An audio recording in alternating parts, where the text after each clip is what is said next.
Welcome to Wednesday Night Live from the Basement. Here's your hosts, Rob, Daryl, and Joe. Good evening, everybody. It's Wednesday. I'm here from the basement, joined as always by my co-host Joe and Daryl. How you guys doing? Doing well, thank you. Good. That intro, if anybody is interested, has a lot of bass in it because I've got dual subs hooked up. It kind of kicks a little bit when you play the intro. It's good. There you go. I'd like to say I wrote it myself, but it's from the YouTube sound library, so it is what it is. Our special guest this evening, the person you can all blame for making me join YouTube because it's his fault. Chris from Stylist Meets Vinyl. How you doing, pal? I'm doing great. How are you guys? Thanks for having me. It's good to see you back, man. You've been away for a little bit. Little hiatus, a little bit of a hiatus. That's all right. But I'm back. Yeah. Revitalized. Very good. Very good. You've been pumping out a few videos in the last couple of weeks. Well, it's funny because I didn't make a video for so long that it's like the algorithm kind of forgets about you a little bit. Yeah. And then so I had this backlog of just vinyl finds and stuff, and so I was like, okay, I'll just pump out like a bunch and just kind of get things going and moving, and hopefully it's gonna work. You're the opposite of me. My well of ideas has just run dry for the last couple of months. I'm like, I don't know what to do. So it happens, man. It happens. Well, that's the other thing too, right? Is you've only got so many records, and after 300 videos, I've probably shown everything. So yeah, that's right. Actually, the video I just put up yesterday was my 100th video. Wow, excellent! I'm in the triple digits now. Right on. So I think since we seen you last, good. My wife would kill me if she heard me phrase it that way. Right. Since we saw you last, right? You've been married. How's that going? Good. It's great. Yeah, it's great. Just celebrated my 1-year anniversary actually a week or two ago. There you go. That's funny. Yeah, and awesome. My wife celebrated by going on vacation without me. A year. I did my year. I'm done. I'm on parole. I'm out. She needed a hiatus, I think, after all that. Yeah, exactly. That's good. Right on. Yes. So she's in Newfoundland right now. Nice. But it's all good. I didn't have any vacation left, and she had a big gap in her schedule, and her friend wanted to go, so I was like, "Yeah, go ahead. I'll be fine." So the dishes are piling up, and I'll get it all cleaned up by. I was gonna say, are you gonna get it done before she gets home? She gets home on Friday, and I'm doing this tonight, so tomorrow is gonna be my cleanup night. There you go. There you go. That's fair. To everyone watching, Chris and Record Hound and Richard, Psycho Splatters, Young LP Lovers, everybody, welcome. Everybody. welcome. So, Joe, thanks for hosting last week in my absence. You got through the technical issues, but that was a good show. I watched it later on. So thanks. Yeah, it was good. Had Curtis on. Of course, Daryl was with us as well, and a little technical problems right before. Went checked everything's. Yep, it's all good. Going to go have supper because my time right now is 6:00. So supper is usually right before the show. So I went and had supper. Came back down. Computer's doing updates. Computer number 2 also doing updates. So, oh shit, where's the laptop? And then got it going. And we got there eventually. And once we got going, we were okay. But thank you. It was good. We missed you, but it was good. So I missed you guys. I was stuck in Chicago for work. And, I like my work colleagues. But, you work all day. And then when, 6 or 7 o'clock at night rolls around, you're like, all right, I'm done. I'm antisocial. I will admit that. It's one of my many glaring personality flaws. But you've been with everyone all day, and even though you're going out for dinner and it's supposed to be camaraderie and all that other bullshit, you still kind of have work face on because the boss is there, right? So you just go, shit, I've had enough. I want to go do my own thing or whatever. But we would work all day from 7:30 in the morning till 5. And then we'd all get to a restaurant, and then everyone would have to have drinks, and then you'd have to have appetizers, and then you'd have to have drinks again, and then you'd order the meal. And there were a couple nights where the food didn't show up at the table till like 10:30, quarter to 11 at night. That's the last freaking thing I want to do at 11 o'clock at night is eat. You start Right. to eat. Yeah, exactly.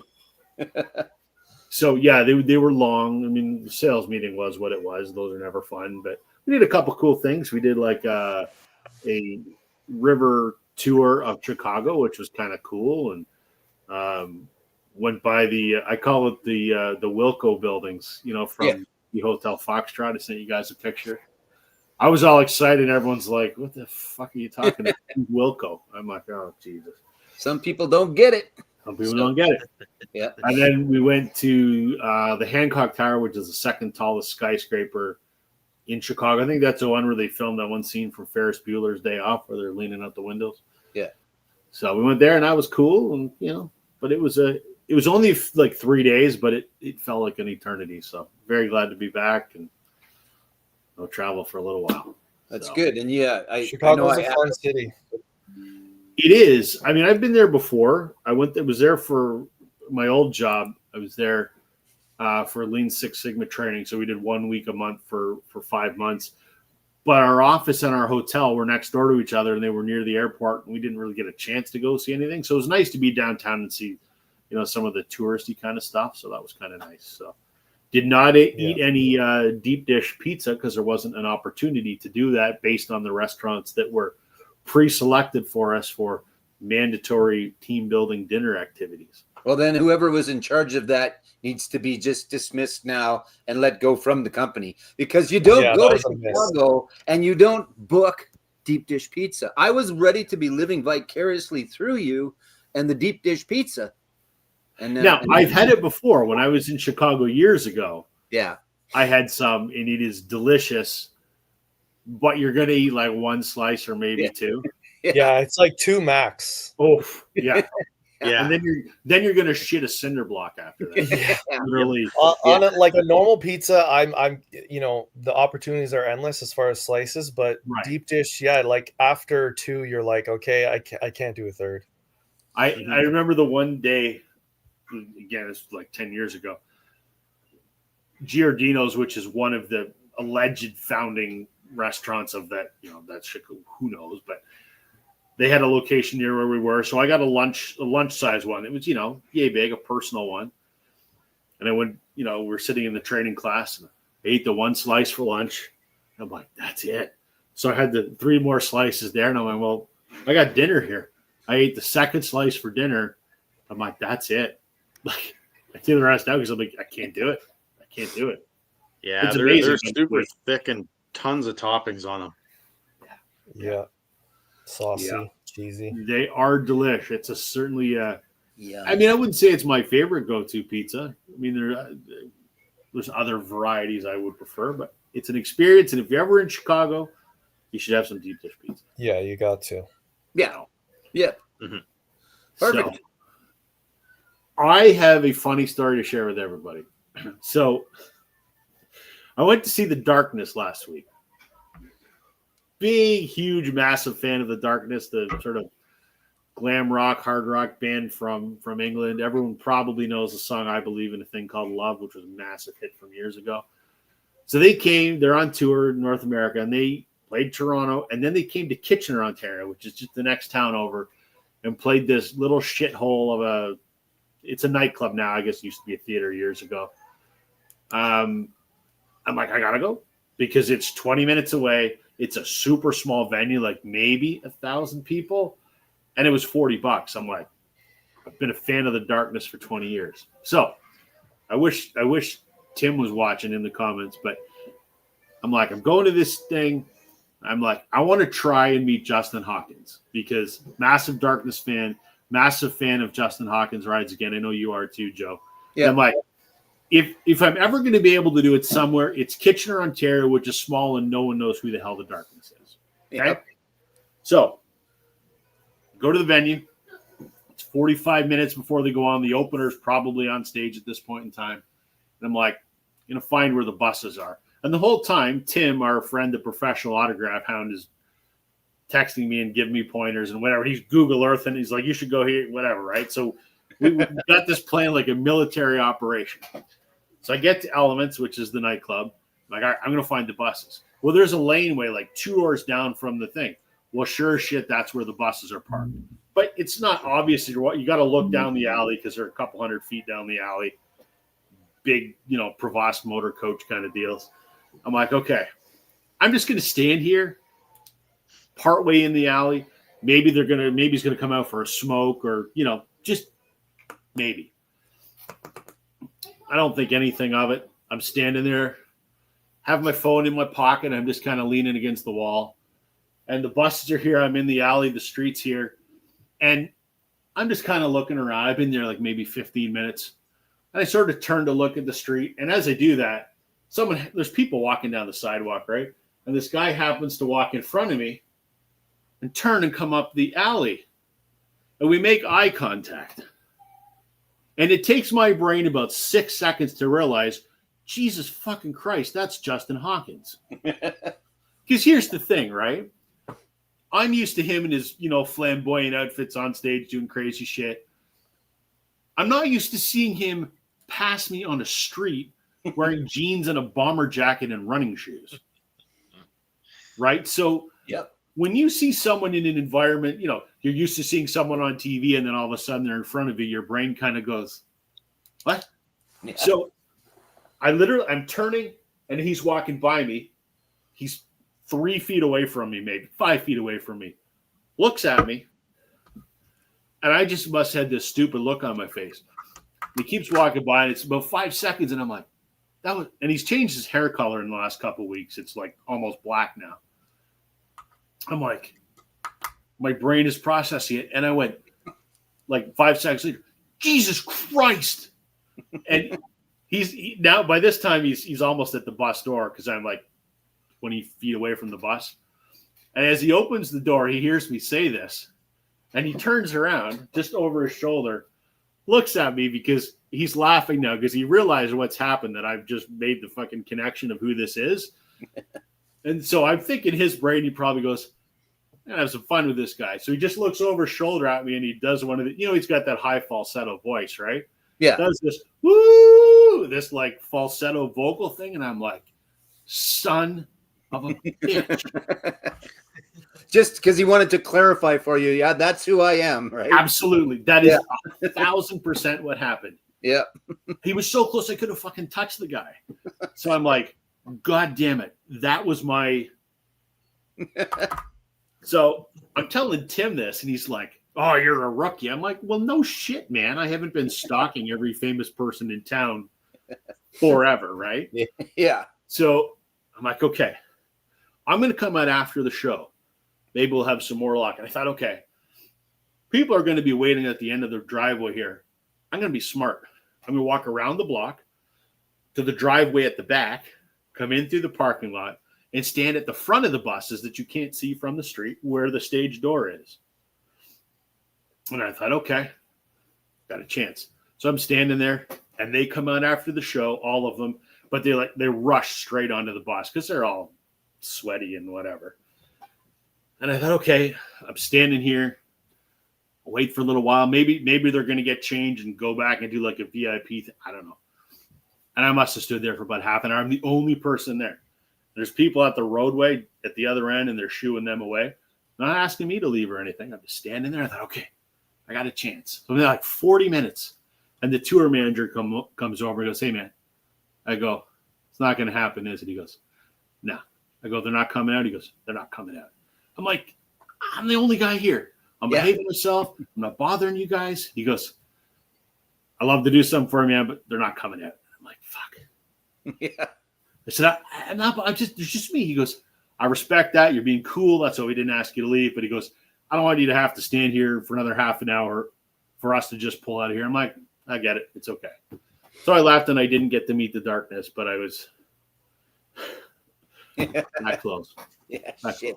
You should have told the guy, look, I'm the dumbass that didn't recognize Justin the first time around. Tell him I'm that guy. Maybe he'll come out. I should have. Yeah.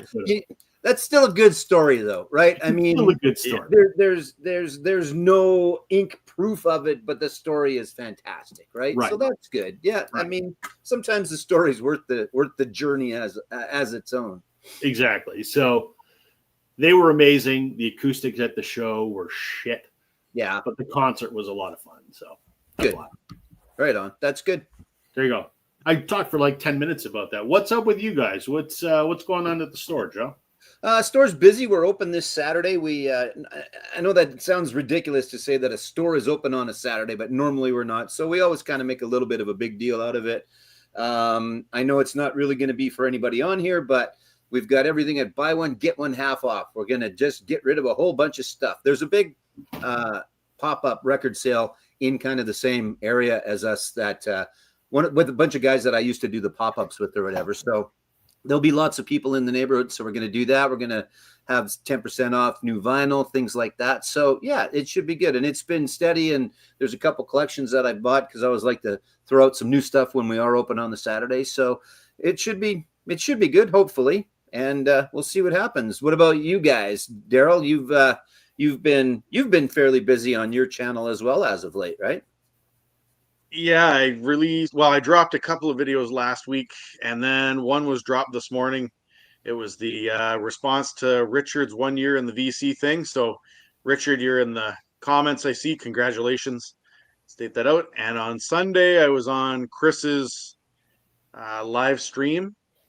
Right. We're talking about our favorite songs and stuff like that. And what else is new? Well, last year, I had that student at my school bought me a T-shirt saying that I'm the legend. Yeah. I had a student say to me today in my foods class that I'm apparently the GOAT. So I'm the greatest of all time now too. So there you I'm the go. legend, I'm the GOAT. Now, does the first person know the second person? Like, it's like, oh, you got to meet this guy, and then they leveled you up, or are they too like? No, they're well, the girl from last year, she's graduated now. Oh, this other kid, he's a grade 11 kid. Yeah, and he's he's a funny kid. He's growing on me. He's one of those kids that he was a bit of a goofball the last couple of years, but he's growing on me, and I was bugging he's growing on you because he just called you the GOAT. That's why he's growing on you. GOAT. Yeah, exactly. Yeah. All right, that's good. And then of course on top of all this, I've been trying to make some deals with Joe on some Rolling Stones. Yeah, we'll get it there. I mean, it's just a matter of, and I'll go through the Canadian stuff tomorrow. I just have to go through 5,000 albums, so I'm not sure because I try and search it in Discogs, but they all come up because they're all Canadian presses for the most part. So if you just type in Canada, I don't know of a way, and maybe there is, and it would be tough because there's not a category per se where I could just filter it out that it's Canadian artists, but we'll get it there. I'll get you I'll get you a list of some. It might not be all, but we'll figure it out. So we'll get a nice package up north again. So yeah, for sure. It's yeah, the funny thing about up north is, I mean, Chris, you can probably sympathize being in North Bay and all. It's just the shipping costs in Canada are just stupid these days. Joe, you probably deal with it too if you're dealing with anything out of province. Yeah.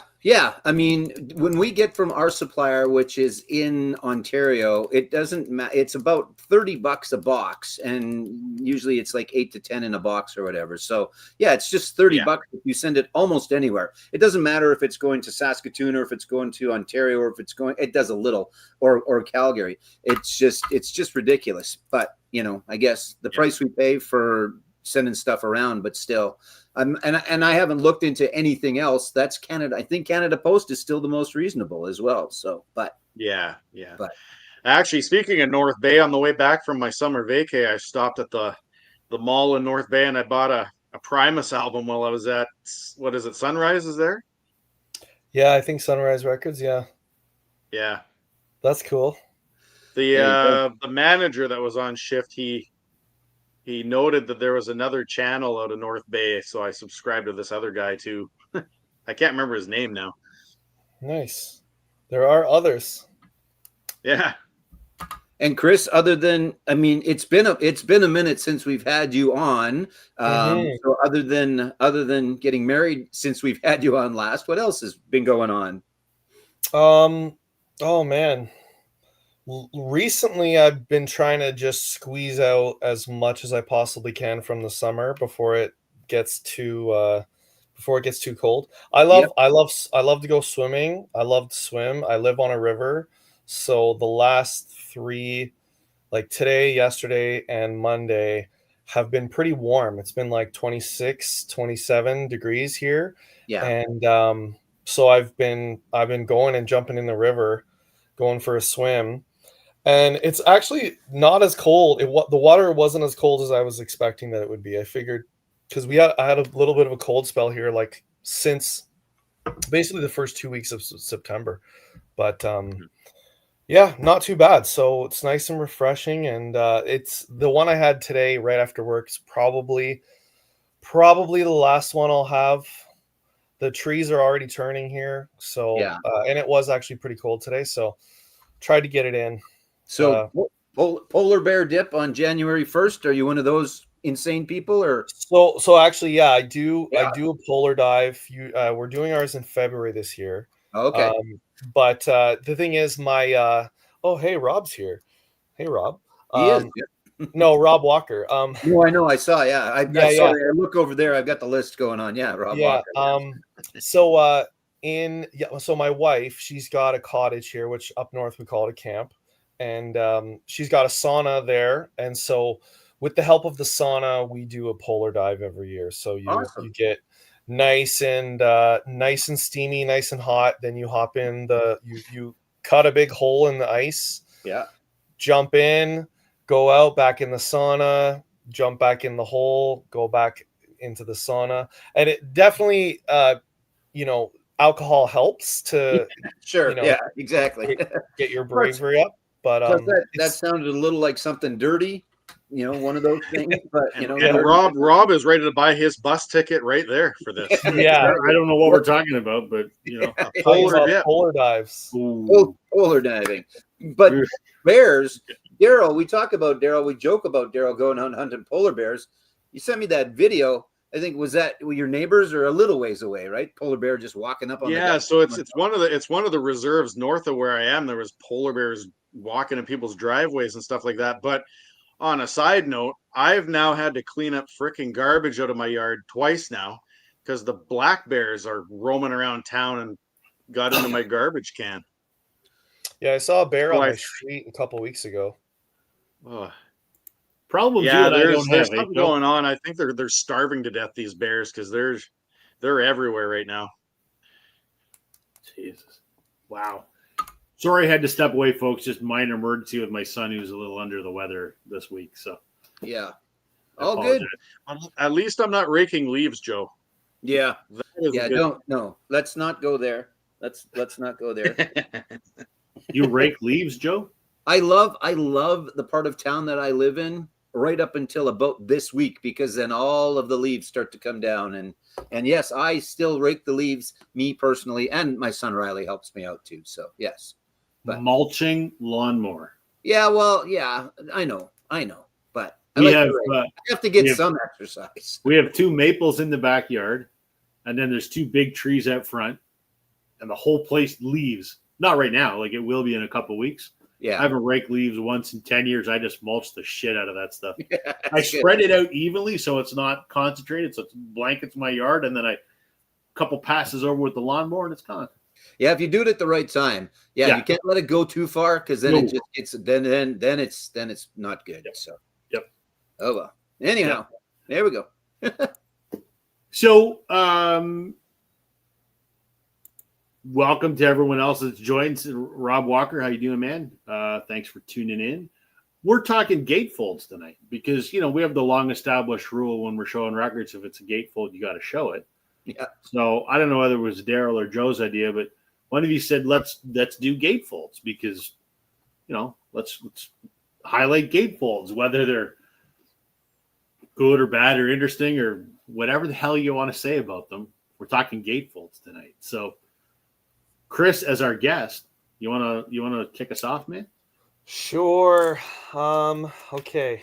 Which one do I want to start with? I grabbed a handful here. You know what? I'll start with this one. I didn't take these out of their sleeves yet, so I'm hoping there's no glare. But let me get this ready. So this it actually was. I was reminded when you were telling your story there, Rob, about seeing Justin from the darkness, and he just walked past you and you barely noticed them. This artist here, I was seeing him at the Rivoli in Toronto, and I was waiting to go in the show, and he was standing right in front of me, like just waiting in line, which I thought was really weird. Like, don't you go in the back, like VIP way? But, yeah, but anyways, I was with my friend, and we're standing there, and the guy directly in front of me, I'm like, oh geez, I think that's him. So I've got, Rob, you'll like this one, Matt Mays. Yes, sir. This is Once Upon a Hell of a Time, and this has got a great gatefold, and I've got, there we go, got the there's the signature from Matt, and I have another one of his that I got on the sign as well. Not that day. Actually, I did meet him after that show, and we chatted. But Matt is a rocker, rocker East Coast. For him to release a new album, like, Rob, when is it going to happen? It's already been recorded. He recorded it probably. It's been recorded, but who knows? Who knows? I don't know. I know I've seen him do like social media snippets and say that, yeah, like he's recording it and he's got new music, but I'm just waiting for something to come out, because like my buddy and I, who I was at that show with, we always talk about Matt Mays, and we're always saying, like, man, how is this guy not more famous and more well known in Canada? Like, he's so good, and I think part of it is that he it's like 5 years between albums for him to release. I think he must be a perfectionist or something like that, because it just takes him so long. And I think if he had some more momentum, maybe it's he'd the catch Tool, on. But it's the Tool school of thought, right? Yeah. One every 5 Yeah. to 7 years. I guess so. Like that, so. But it works out for us because we get to see him at kind of smaller venues instead of like giant, like, the ACC or something. So speaking of that, he now lives in Ancaster, Ontario, which for me is 40 minutes away. And he has a barn, like he has a farm, and it's called Lost Mile Studio. So he can record there. But what he also does is he has concerts in his barn. Yeah. So he'll bring someone in and he'll play with them. And I want to go so badly. But every time the tickets come up, they're gone in like a half an hour. But one of these times I'm going to make. And the funny thing is I've been to his next door neighbor's house because I'm in the woodworking industry, and next door to his house is a cabinet shop. So I was in there one day and I came out and I'm like, it's Matt May's house. And the guy's like, yeah. I'm like, I fucking knew it. So I would really love to go see one of his barn shows. That would be pretty awesome. Oh yeah, for sure. He's great live, as you know, Rob. Amazing. Great live. So any chance I get to see him, I used to, obviously when I lived in Toronto, I got to see him way more often. I haven't seen him in a few years now, but it's been probably 3 or 4 for me as well. Mm-hmm. It's been a hot minute. So yeah, Vinyl Rich, how you doing, man? Welcome. Chris Mann has a question. He has a question. Yeah. What kind of genre are we looking at with Matt Mays? Rock. Yeah, just pretty much just rock. Yeah. Yeah, guitar rock, right? Yep. Yeah, exactly. Good. And good.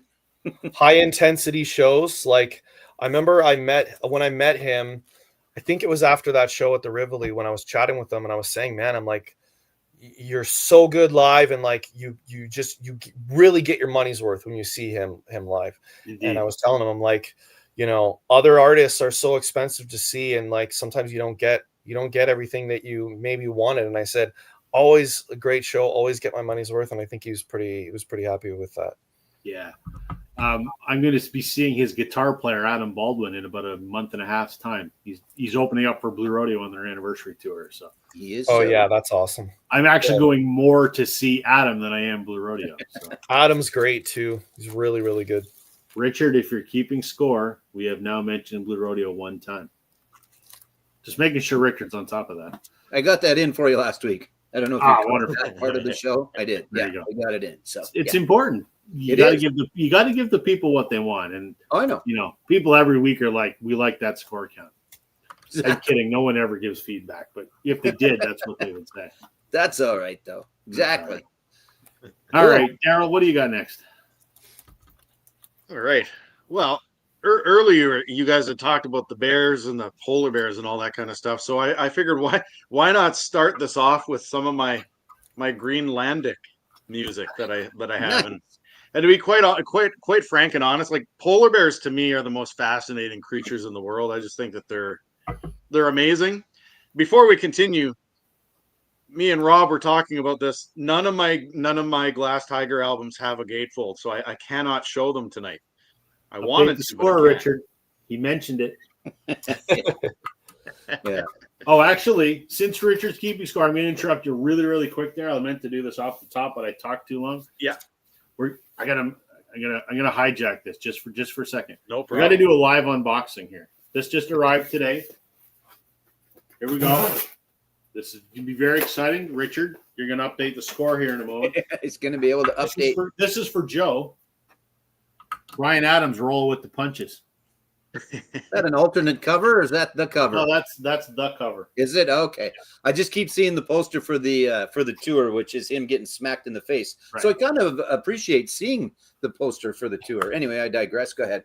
There you go. So Richard, Ryan Adams won. The other two won each as well.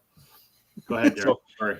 Yeah, so many of you guys know that I have like a Greenlandic collection that I found a store. I was just searching one day to see if there was actually a vinyl record store in Greenland just for fun. And they have some local talent. And to me, for whatever reason, polar bears are fascinating. But this particular gatefold, it's by a band called Nanook. Now, Nanook is just a Greenlandic word that translates to polar bear. But so this is the outer cover, Nice. which I think is fantastic. But to me, the inner on the gatefold is really nice. Very nice. Yes. And I just think it's a really gorgeous cover. This kind of music is not going to appeal to everybody. Greenlandic pop music or Greenlandic rock, whatever you want to call it. They do they sing in their traditional language, Greenlandic. So all the titles, I can't even pronounce them. But Yeah. it's just really, really neat stuff. And I thought I like gatefolds where I don't know if it either tells a story or it's just a really picturesque type color or a type cover. Some of my other ones I'm going to show are really colorful, but then, I wouldn't say that I have any themes today, but there's just some reasons that I like these covers. And I think the fact that it's such a nice picturesque gatefold, plus the fact it's my favorite animal in the world, I wanted to show that one first. I thought it was a neat cover, and there we go. Why not? Awesome. I until you opened it up, I wouldn't have put that together. I guess I wasn't really paying attention, but till you open it up and you get the other half of the face, that's fantastic. Yeah, that's a great cover. Yeah. It's kind of funny. Like if you look here, you see like part of the face. Yeah. And then if you open the cover itself, it's a full face. And then if you go to the inside of the cover, right, it's the actual polar bear itself plus the icebergs and stuff like that. It's just a really, really nice cover. Yeah. That cool. Chris, that's a good one. I'll give you that one. You missed it, I think, because you were talking. Chris asked. I missed it because I was talking. What did Chris say? What's he saying? He asked if that was taken off your Ring doorbell. So, yeah. I sent Chris that video I sent you guys, and his exact words to me were "fuck that." Well, sure, great if you're watching it on, or if it's the neighbor. Yeah. Hey, cool. But yeah. Hey, it's still no husband jumping on a polar bear and then the next door neighbor shooting it though. No, it's not. That was last year's story. That's last year's news, man. That's old news. Yeah. Exactly. Old news. Exactly. All right. All right, Joe. My turn. All right. So this is going to come with a little bit of a story. I bought tickets to a concert. Did I pay more than I wanted to? Yes. Did I pay more than I should have? Yes. Did Ticketmaster come up with some new bullshit demonic way to screw us over? Yes. It's called dynamic pricing. Did I buy tickets anyway? fuck yeah, I still bought them anyway. But so yeah, I paid more than I wanted to. I paid more than I should have, but I am going to go and see Lady Gaga in Montreal, Quebec, Canada. So, but this dynamic pricing bullshit, I've gone to concerts, and I've gone to lots of concerts. Here, I'll just finish by showing off the rest. It's nothing special, but I wanted to get my little rant about Ticketmaster going here. LG and her shorts and stuff. So this is the album that turned me around on her. But anyway, this dynamic pricing bullshit, for those that don't know, the prices are set, and then as they become more popular, which every fucking concert is popular, it goes up.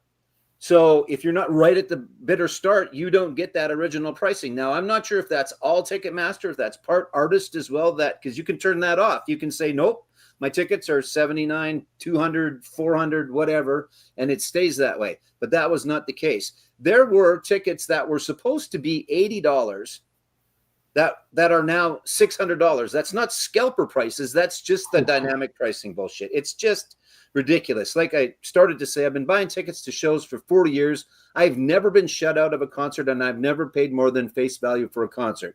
I just really had my heart set on this because it's mine and Joanne's anniversary the weekend of. So we're going to go to Montreal and spend our anniversary there and go to the show. So I said, screw it. And I paid a little bit more than I, not that I should have, but more than they're worth. And it'll be a great show, and I don't care at this point. I just wanted to get this dynamic pricing bullshit out there. I really have no idea how that's legal. If you tell me something's this price, because they never put the prices out there. You never notice that anymore with shows. It's not like, okay, there's $80 ones and there's $100 and they never say that. Like even this, there was a range. It's from $80 to $1,100, including VIP packages. It's like bullshit. I paid less resale than they were dynamic pricing, just regular in the same section. So anyway, what's the point? Like what's the reasoning behind it? Is I guess because they figure, well, people are buying these tickets, and it's just Ticketmaster bullshit. It's the same thing. I mean, I don't get it because, you know, we all used to go to shows, and again, there was always expensive tickets. I appreciate that. If I'm going to sit in the front row, I know I'm not paying $80. But if I'm sitting in the back section and they're $80, they should be $80 whether I'm the first person in line to buy them or I'm the last person in line to buy them. But that's not the case. And I guess it's because they can. It's really what it comes down to. I know some artists have said no, and it kind of pisses me off that she didn't do that. And that's a really big, long thread on Reddit right now. But the artist can say no. That doesn't kick in. If it's $80, it's $80, and if they're gone, they're gone. They can't do anything about the secondary market. Pearl Jam tried to do that to little success, I think, where you could resell the ticket, but you couldn't sell it for any more than you bought it, which is great, you know, because shit happens. Sometimes you have to sell your tickets. But if you're buying, you know, they made it where you had to sell it back through them or back through some portal, and they had to be at the face value of the ticket. But that's one band trying to do it when there's thousands of bands out there that are probably going, yeah, let's get as much as we can out of this deal, because I get it. Touring's expensive in that. But anyway, I digress, and that's a long enough rant for now. And let's move on. And it's your turn, Rob. Okay. Yeah. Let's supersize me here. This is not my first pick, but since I just opened this, and it is a gatefold. Oh, there you go. It's a pretty good one, too, actually. Yeah, not bad. It's somewhat picturesque, I suppose. Yeah. But that wasn't what I was going to show. I'm going to do a twofer because it's the same artist. This is an album not a lot of people own. I know Chris has this, and it's very hard to find. It's very expensive. But I think it has a pretty cool inner, like a pretty cool gatefold. It's them on the roof in kind of this sort of, I don't know, black and whitey sort of photo. Get the handwritten lyrics there. I just think that's a cool shot. Yep. Nice looking gatefold. Very nice. And to go along with that, if you can ever find a copy of Let It Be Naked, get it. Chris, would you agree? It's pretty awesome. Yes, absolutely. Yeah, I love it. I didn't even listen to the regular Let It Be. I hate this, but it's got a similar kind of gatefold. It does. You know, it's again, it's the rooftop, but they made it a little more sort of artistic-y. But I would argue that these are probably done by the same graphic artist, I would think. So I don't know if I've asked you before or if you've said before, Why do you hate that? Because I really like that album actually, but I've seen the show a bunch of times, so it's got that part to it. I guess if you've seen the show, it's fine. But like, I'm not a big fan of mashups, and if I'm putting on a record expecting to hear Glass Onion, and in the middle of Glass Onion it has like the guitar solo from While My Guitar Gently Weeps, I'm making shit up, but yeah, no, I get it though. That's fair. Yeah, I just don't know. I hadn't heard. Like, yeah, I'm sure they made it sound nice together, but those don't go together. Yeah. You don't put barbecue sauce and strawberry jam on a sandwich. Well, yeah, you could, but you don't. So I think if you saw the Cirque show, that might make a difference, because I do think of it a little bit and it adds some context to it. But I'd never heard you. I'd heard you say you didn't like it, but I don't know if I knew why, and now I do. So. Yeah, just because those are not the songs. They're just sure. Yeah. But I kind of I try to be a Beatles completist, I guess, in as much as I can. So I have it. I've listened to it twice, and I probably won't ever listen to it again. So the booklet's cool though too, like all the pictures. Like I said, if you get a chance to. Although I'm not sure what they're going to do with it, because they blew up the Mirage. They're making it the Hard Rock. I don't know if they're going to put it back in there or not, but I recommend it. There you go, Chris. If you ever go to Vegas, there's your recommendation for the week. Go see the Beatles Cirque du Soleil show. Anyway, again, I'll shut the hell up. I'm talking too much. Sorry. I mean, this is a good point. If you're a fan of audio production or know how it's done, it's a great album. I'm not arguing the merits of what they've done. They've done a great job. I don't want to hear how someone has taken 3 Beatles songs and squished them together. I want to hear a Beatles song as the Beatles recorded the song, not, well, this drum and this bass from these 2 other songs go great. No, I don't. But yes, from what they did sonically, very cool. Just not something I want to listen to. But that's just me. You do you, I do me, and we're all happy. I hope. So we're trying. Then why buy it? Well, if you were just listening, Simon, I said because I have every Beatles record. Chris says he's going to check your recommendation tomorrow, Joe. Yeah, sure. You can't go right now. You got to wait. I don't know if they're putting it back in there or not. So, yeah. There you go. And an update, it's 1-1 in the bottom of the 4th. For anyone that cares. Nice. And the Springsteen movie comes out October 24th, and Nebraska box set comes out October 17th. And we all have it on order. I got it on order for sure. Absolutely. Yeah. Absolutely. Let's go around again. Chris, your turn, my friend. All right. Let me get some distance here. So this one, nice gatefold. We've got Jeff Wayne's The War of the Worlds, musical version of The War of the Worlds. And when you open it like this, you can see the whole. Wait, there we go. That's super cool. There.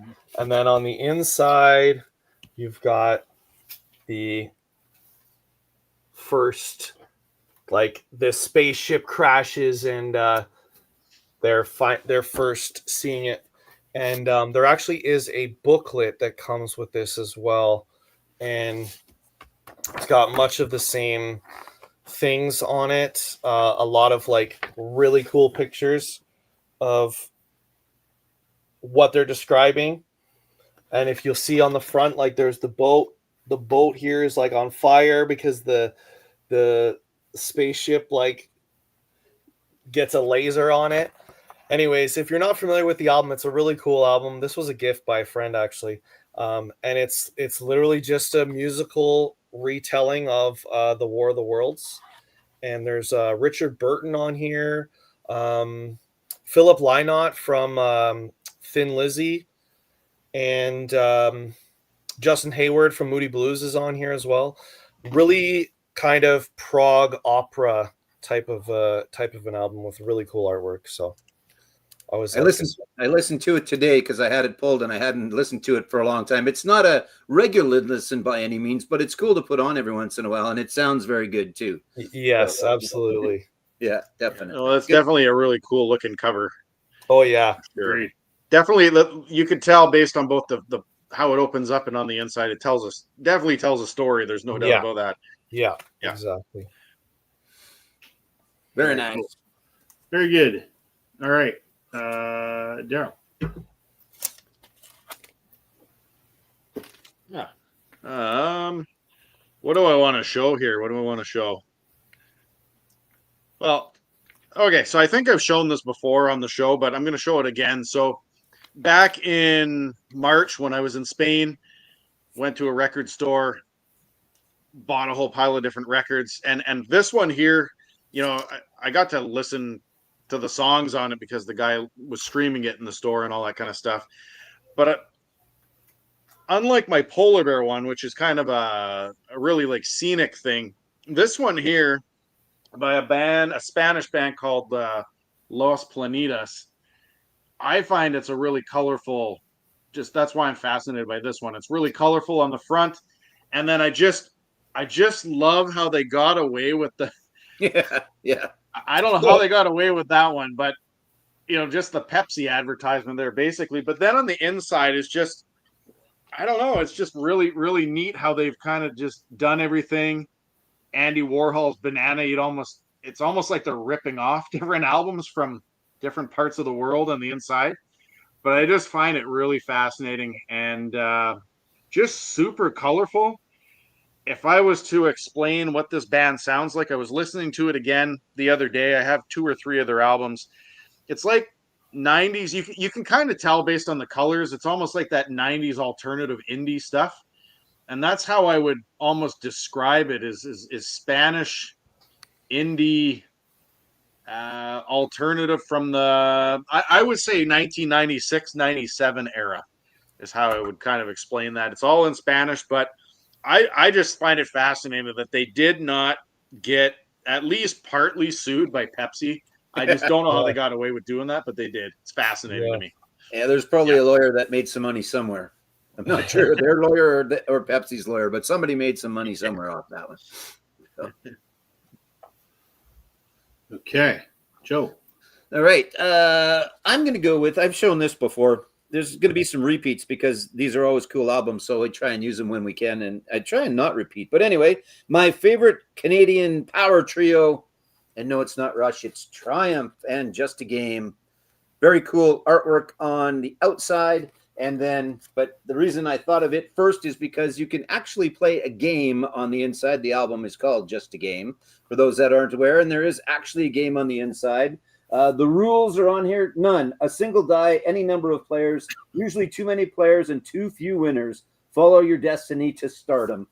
You know what? I don't know that I've ever played the damn game. I should just sit down, find someone and play the game one night. Maybe we'll do that live one time. But cover concept by Rick Emmett, and the artist was on here somewhere. I don't know. Oh, photos by Jim Rollins and Philip Caravan, and cover illustration Renee Zamek. I'm not sure. Renee, probably a Canadian, but good Canadian band. They've got the musical notes, the dice. They've got all that cool stuff going on in there. So yeah, Just a Game from Triumph, and you can actually play the game on the inside too. So there you go. It's so cool.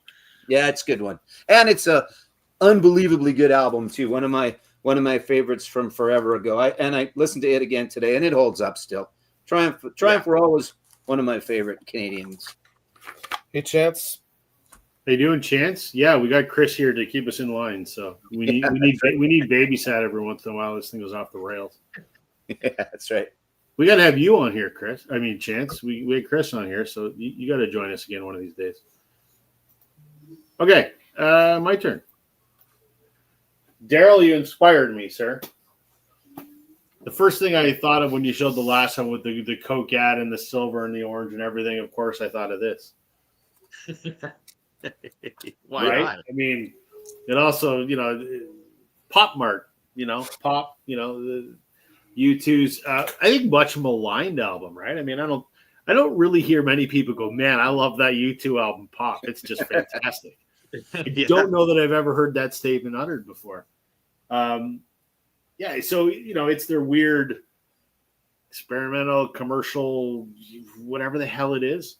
I just like the Gatefold. It's kind of abstracty 90s pop commercialism, I guess, is kind of what they were going for. What was the big song off that one? Well, the biggest there was Discotheque was the lead single. That's the one. And they had the video where they're it's all sort of disco-y and all the stupid strobe lights and all that shit. That was a hell of a tour, though, right? Did you see that one? Did you see Pop Art? I'm getting there. A couple other songs here I thought were great. Another great single was "If God Will Send His Angels." "Staring at the Sun" was I think the second single. That's a great song. But yeah, the tour was amazing.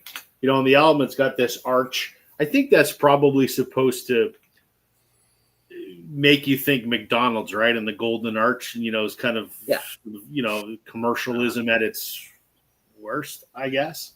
So yeah, it was an incredible tour, right? They had the big arch on the stage and the lemon and all that other weird nonsense. I didn't actually see that tour, but I remember back when it came out, my girlfriend at the time was a massive U2 fan, and she was the one getting me into U2. And so I had a whole bunch of dates from that tour, like bootlegs, videos, and whatever. Still have them somewhere. So I've probably seen a dozen shows from this tour, not in person, but hell of a stage show, I think. So yeah, it kind of makes me think of, you know, what Daryl showed. It's kind of the same sort of ilk, shall we say. Yeah, it's almost like they're making like almost a mock of certain things in society, for sure. Yeah, I think there's definitely Bono making a social comment, that's unheard of. Oh, hell no.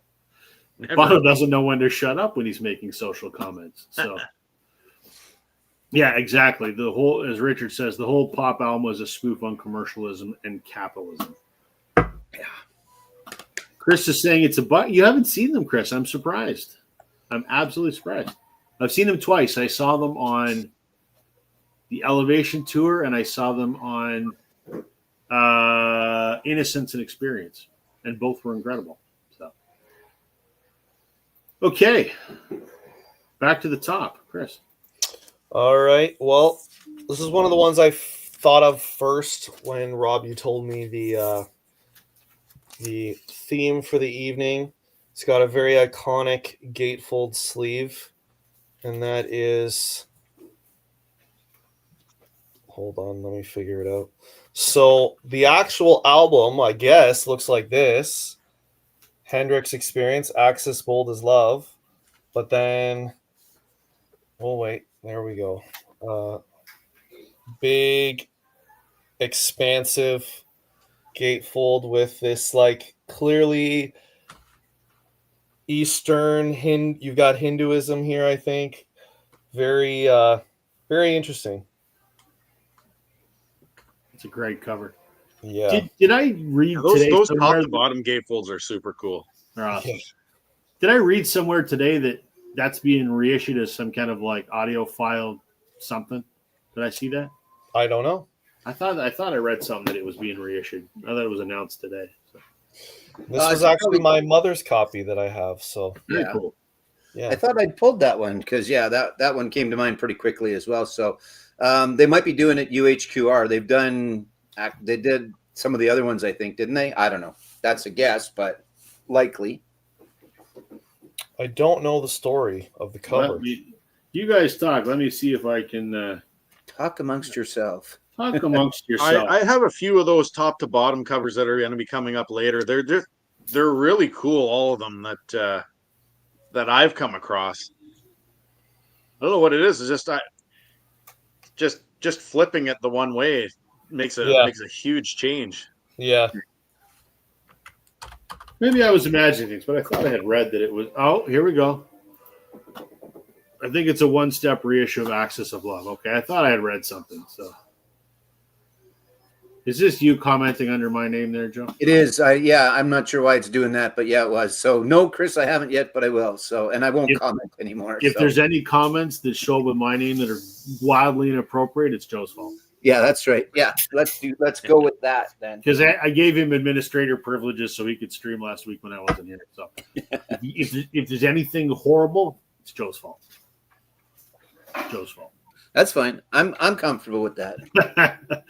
Fair enough. Okay, Daryl.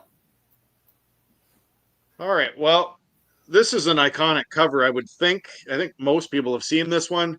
And this is just for Chris. Man, this is a greatest hits cover. Ooh. So gotta show one of these. But why don't we show a little bit of arena rock? And everybody knows the Journey greatest hits one. But I think when bands almost like self-advertise themselves, Yeah. members of the band, and then they have all the colorful album covers all in there, so you know what you're getting is your greatest hits one. I don't have the blue one, so it's almost as if they did the. It's almost like they pulled off a Beatles thing here with the red and the blue. There you go. But I don't know. I've always liked Journey. I know that some people don't like Steve Perry, and Steve Perry, I guess, could be kind of on a, the arrogant list. But this for me, for Journey, like I'll never collect all their albums. I don't need to. And funny story about this, where faithfully, actually, is the one song that I dedicated. You were talking about deep dish pizzas there earlier, Yeah. Rob. But when I lived in Windsor, I actually dedicated Faithfully to her on the radio, and I won 2 deep dish pizzas and 4 4-liter 2-liter bottles of pop, and I had to go to the United States to get them.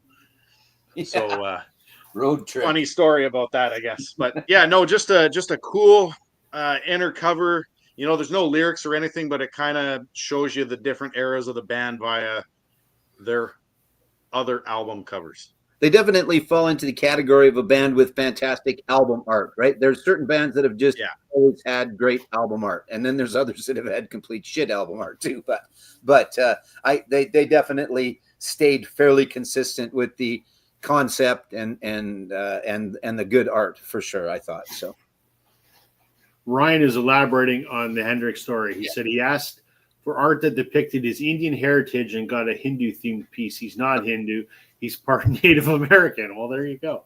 Oops. I was going to say, I didn't think Hendrix was Indian, like Indian. Yeah, that's good. That's good. That's story. funny. And it's still a great cover. So there you go. Yes. And then you just went with it. Why not? Yeah, why not? Well, the artwork's done. Let's just go with that. What the heck, right? Exactly. All right, All Joe, right. what do you got for us? Okay, speaking of a band, although I only have one of them, another band that has had fantastic artwork is these guys.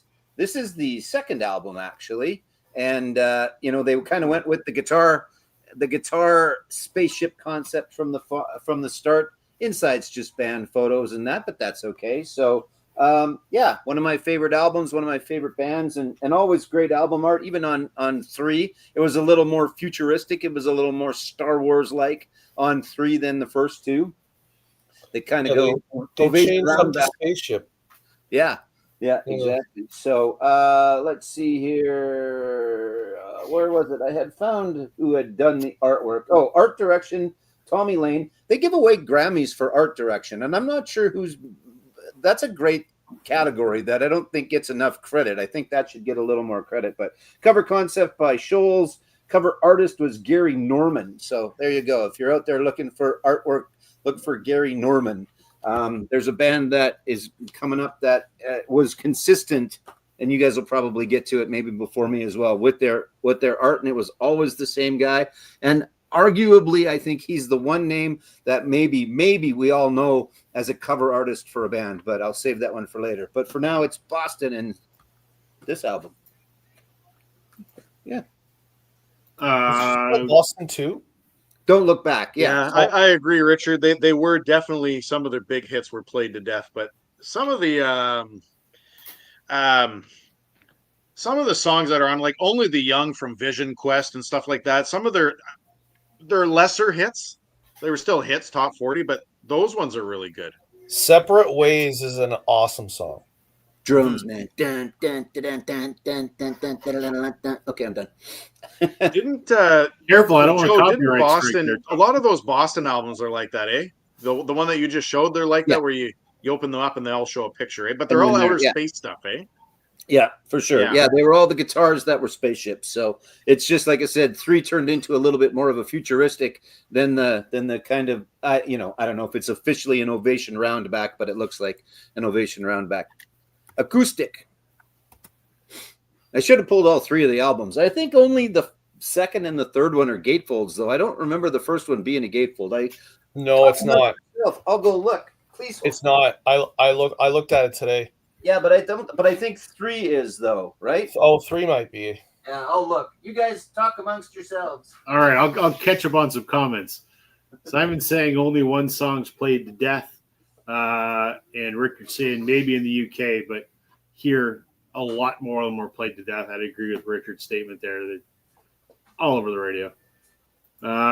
Trevor saying I've always found that journey weird with Love and Touch and Squeeze and not being followed by City of the Angels. That's the way the radio played it. True. Yeah.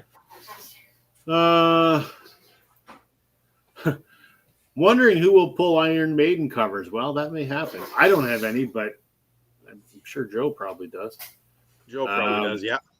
Yes, Joe does. Yes. So, yeah, No, there's the first one, but it's not a gatefold, and it is inside of its. No, I'm not going to do that now. I'll do that later. We'll Stay tuned for that ad later, folks. Yeah, that's right. But here's 3, which I should have just pulled. So yeah, so it's still a guitar. It's just a more futuristic guitar and spaceship. So a little less than the other ones. And then look at that stage show with all the massive organs. Things again that sound dirty but aren't. But anyway, I was just gonna say we're not talking about massive organs on this show. Yeah. That's on your OnlyFans channel. No, I know exactly. I saw them on this tour. I don't remember that. I don't know. That must not have made it. I don't know unless that's just on a video wall. But anyway, there you go. There's 3. So, okay. All right. Done. My turn. We're gonna show an Aerosmith album that nobody has, and the reason no one has it is it's a steaming pile of shit.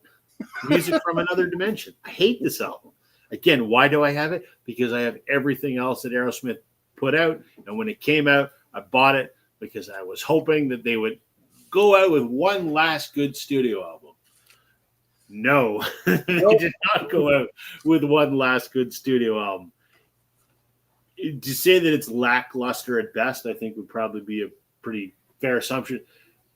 That aside, I think the cover is pretty cool. You know, comic book art kind of makes me think, War of the Worlds kind of thing, right? Giant robots and giant lizard destroying a city. Very cool. But it is gatefold. And what I love, so you got the comic book art here, and then you've kind of got, a caricature sort of drawing of the band. So it's always kind of comic book themed. There's another version. I'm holding this the wrong way. There you go. There's another sort of photo of them there. Cool. So, I've always just thought it was very, very cool art. Neat looking gatefold. I love the caricatures of the band. The album art packaging is much better than the album. Let's put it that way. So, I just think it's funny that the name of the album is Music from Another Dimension, and you're probably going music from a fucking shit dimension is what you're thinking. Exactly. It's, it sounds like Aerosmith, but it sounds like Aerosmith that ran out of gas a long time ago. And I know there are people that are like, well, the only good Aerosmith is the Aerosmith from the 70s. Sure. I like the 80s and 90s Aerosmith, too. That was the Aerosmith I grew up with as a kid. I even liked the blues album that they did in the early 2000s, but this I have tried countless times, and it just – there's an album or a song on here how's it called? I can't remember what it's called. Doesn't matter. Anyway, they're all kind of boring. There's not a single one on here that goes, yeah, that's a banger. They're all just kind of like, yeah, okay. They didn't even get one, eh? I can't say that I've ever listened to it. I've seen you show it before. Yeah. Yeah. It's on red vinyl. I don't know if that means anything. Did you see Steven Tyler and company do their tribute to Ozzy the other night on the I didn't see it. I wondered, I don't know, because I thought Steven couldn't sing anymore. So I don't know if he was, but yet it was a tribute. So he had to actually be singing it because you can't lip sync to somebody else's music. But anyway, yeah, wasn't sure. That album is a turd. Chance, that is the best way to describe that album. It is a turd. Yep. Yep. It's just, yeah. I don't know what else to say about it. Yeah. Sometimes that just happens, especially at the end, I guess, right? So, yeah, it just kind of sucks for a band that was so good, and they've always been great live, that they just kind of go out as like a moldy oldies legacy act, you know? And, yeah, it's too bad. Yeah, whatever. I guess the problem with the fact, like, if you have a big album, it's not going to be your last album. Right. It'd be nice to go, fuck it, we're done. We're leaving you with that, and we're done. But, I mean, not everybody can record Let It Be, I suppose. I would say Abbey Road because that was afterwards. I know. Yeah, just to get on a technicality. This is an interesting comment. Chris's favorite is Just Push Play. Very few people even think that's a good Aerosmith album. I like it. I've got it on vinyl. I like that one a lot. Most people do not. So, all right, Chris, you're up again, sir. All right. So I'm going to show the last one I showed, Hendrix. That was an album that my mother had. This is an album that my dad had, and this is one of my favorite folk albums of all time, and that is Crosby, Stills and Nash from 1969, and the Gatefolds. So inside has a nice picture of the band here, of the three guys. Yep. Wearing it must have been cold, so they got their like fur on. But I like, so if you look at the front cover, the Gatefold is them. They're outside of this like old house or a barn or something like that with this couch. Stills has got his guitar he's playing, and then when you open the Gatefold, you'll see like the entire porch of the house, and then you've just got Buddy here. Where is it? Right here, just like peeking out. I think he actually played on the album. He's one of I don't know his name off the top of my head, but I just kind of like it that he sort of snuck in there into the picture, and they put him on the back cover. So, and there's it's out there where there's all that whole photo shoot for the day, right? Of all the different pictures. And I think I've seen that, or I don't know how many exactly they were, because it would have been film at the time, not digital. So yeah, that's right. That's cool. It would have been cool if that would have been Neil Young hiding out going, "Hey, let me in the band." Yeah, that's right. That's right. And the track on here that I really, really love, Helplessly Hoping. Amazing Great song. Amazing harmonies. Yep. Fantastic. Very nice. Okay, Daryl. All right, so I'm actually going to do a twofer because they both kind of serve the same purpose. Give So I was going through. I don't have much jazz in my collection. This just turned into some jazz stuff, and I don't know how many albums or musicians did this, but on the inside of this cover, I mean, it's pretty straightforward, right? You got the jazz musicians and all that are there. You know, nothing special on the inside. But when you read the bottom of both of these, okay, so I'll show you this one, which is that, and then I'll show you this one, which is Joe Farrell's Outback. So once again, you know, just a picture of the band members playing and all that kind of stuff. But then at the bottom of it, it actually has a description. It says, the cover photograph is available as a large 11-inch by 14-inch custom color print for only $19.50. You can buy it.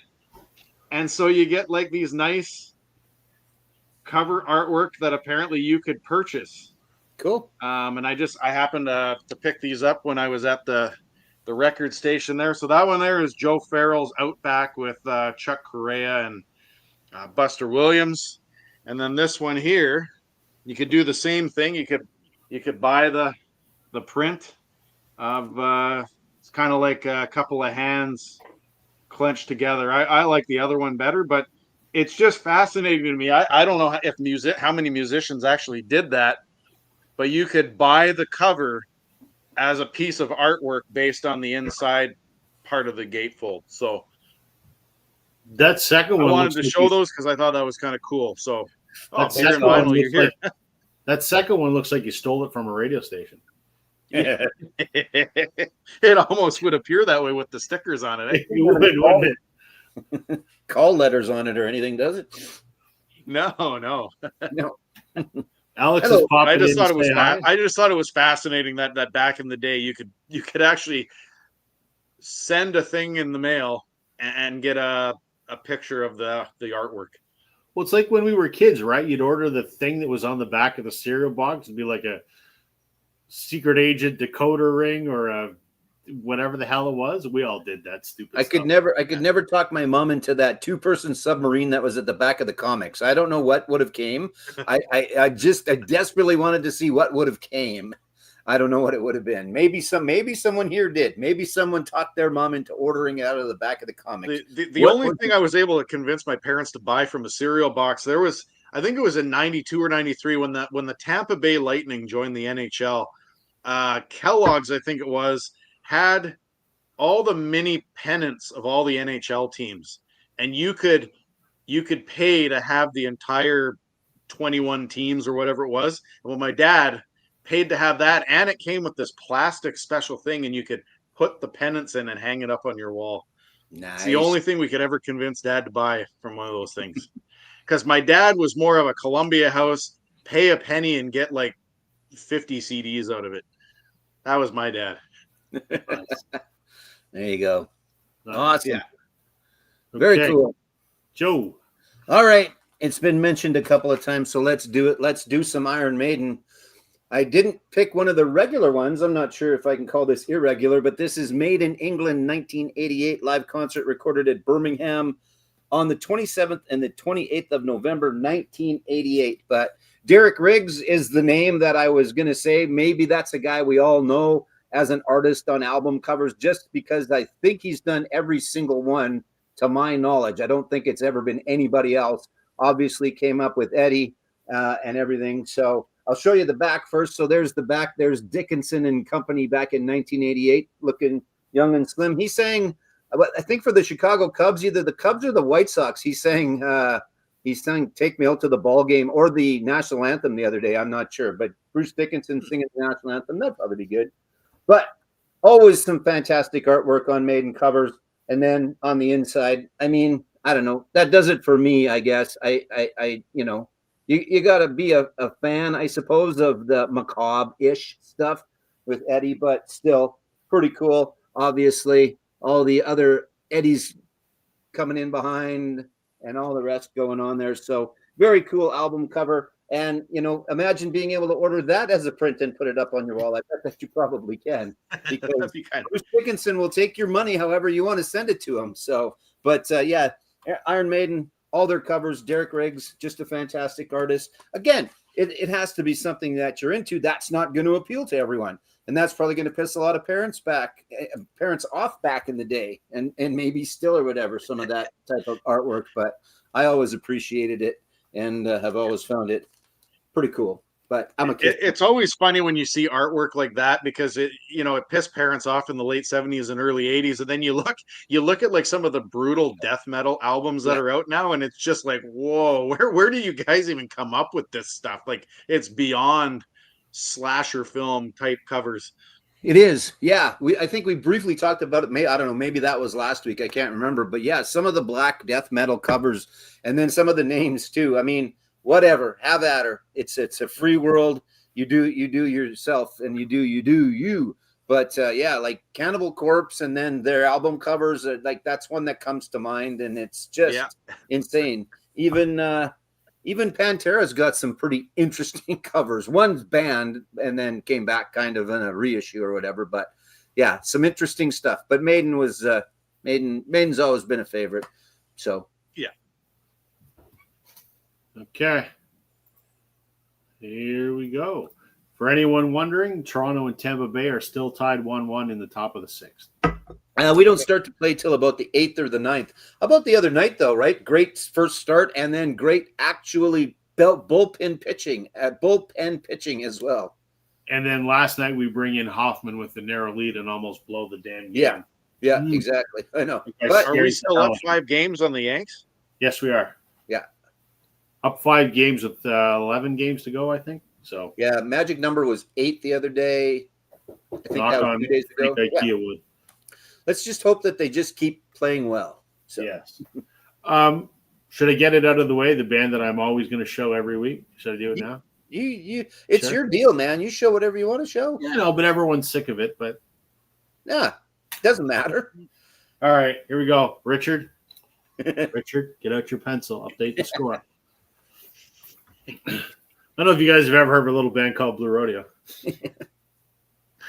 This is live at Massey Hall. This is the front entrance to the very legendary Massey Hall in Toronto, which for our American friends is a revered they call it the Grand Old Lady. It's a very old, I don't know, 150-year-old theater venue that has hosted, some of the greatest ever. Dylan's played there, and Lightfoot, and amazing people. These guys have played there more than anyone else in the history of the venue. This was pre-renovation. All of the scaffolding that is now all gone, and they've restored it, and it's absolutely beautiful. But this is their Live at Massey Hall album. There's my good friend Bob right there on the front cover. And what I love about the inside, there's the band on the stage with their back to the audience. Yeah. Which Somebody get the coach. Get the coach. Get the couch, put it on stage. Yeah. I'm going to show the CD as well because it's a larger gatefold. Oh, it's There you go. panoramic. And this one is actually signed by the entire band. Nice. I don't know how that happened. It's maybe like I know somebody. Cool. There you go. So it's a gatefold and a gatefold, I guess. There you go. No more Blue Rodeo tonight, I promise. I promise. You never have to worry about that. We all show what we show, and if we love Blue Rodeo, we show Blue Rodeo. That's all. Look at that, I'm winning. Now, if we could only get the Blue Jays to be winning, it would be even better. I don't know Blue Rodeo any more than the K-Town band Tragically Hip. There you go. Chris being a smartass. There we go. I have Japan Droids live at Massey Hall, also a gatefold. You know what's funny? For me being such a big music fan and have been to hundreds of local concerts and being such a Blue Rodeo fan, I've never been to Massey Hall. Really? Never been. Yeah. Wow. I know. I got to go one of these days. Well, then that's the plan. We'll go see something at Massey Hall. My deterrent is I hate going downtown because it is just a massive pain. I was downtown yesterday to go to a customer's, and it's just such a massive pain in the ass. I hate downtown. It smells like ass, and traffic is impossible, and I don't like public transit, and I'm a grumpy old man. I hate going downtown. I would go downtown for these guys, but Yeah. I don't know if I would go downtown for these guys. Well, we'll see. One of these days I have to get to Massey Hall. So there we go. For sure. Perfect. All right. Chris, you're up again. Okay. So this is another one that popped into my head right away when we were talking about gatefolds. We've got Born to Run. Yeah. Oh, wait, I'm covering Born to Run right there. And then what I love about this one is it's nothing spectacular as far as gatefold, but then you open it up and you got Clarence right there, which is great because Clarence is such an integral part of this album, especially Jungle Land. And so I think it's a really nice little, almost like an Easter egg. You don't realize it when you're looking at it, and then you're like, oh yeah, there's Clarence. I've always loved that photo too, because when you look at Bruce in that photo, he just sort of has this reverence for Clarence in that. Yeah. Picture, right? Like it's just it's a pretty special picture just for the emotion that's in it. And the subtext of him leaning on him a little bit as well, right? Yeah, absolutely. Yeah, Those two. absolutely. Yeah. Very cool. One of the best album covers. One of my least favorite Springsteen albums. That's controversial, but what a great cover. That is a little controversial. It is a little. I'm not a Born to Run fan. I don't get it because so many people have said, hey, it's a perfect album. And I'm going, I must be missing something. Okay, I'll let you show Blue Rodeo at nauseum, but you cannot say Born to Run is not a good album. Or listen. I didn't say a good album. Okay, I'm sorry. That's right. I got you. Okay, get back. I got You're it. making me so angry. I think all of Bruce's albums are good. Yeah. What I said was that's one of my least favorites. Yeah, I get it. I misspoke. Yes. Get the Concert Buddy oven mitts out. I know. Hot take. That's right.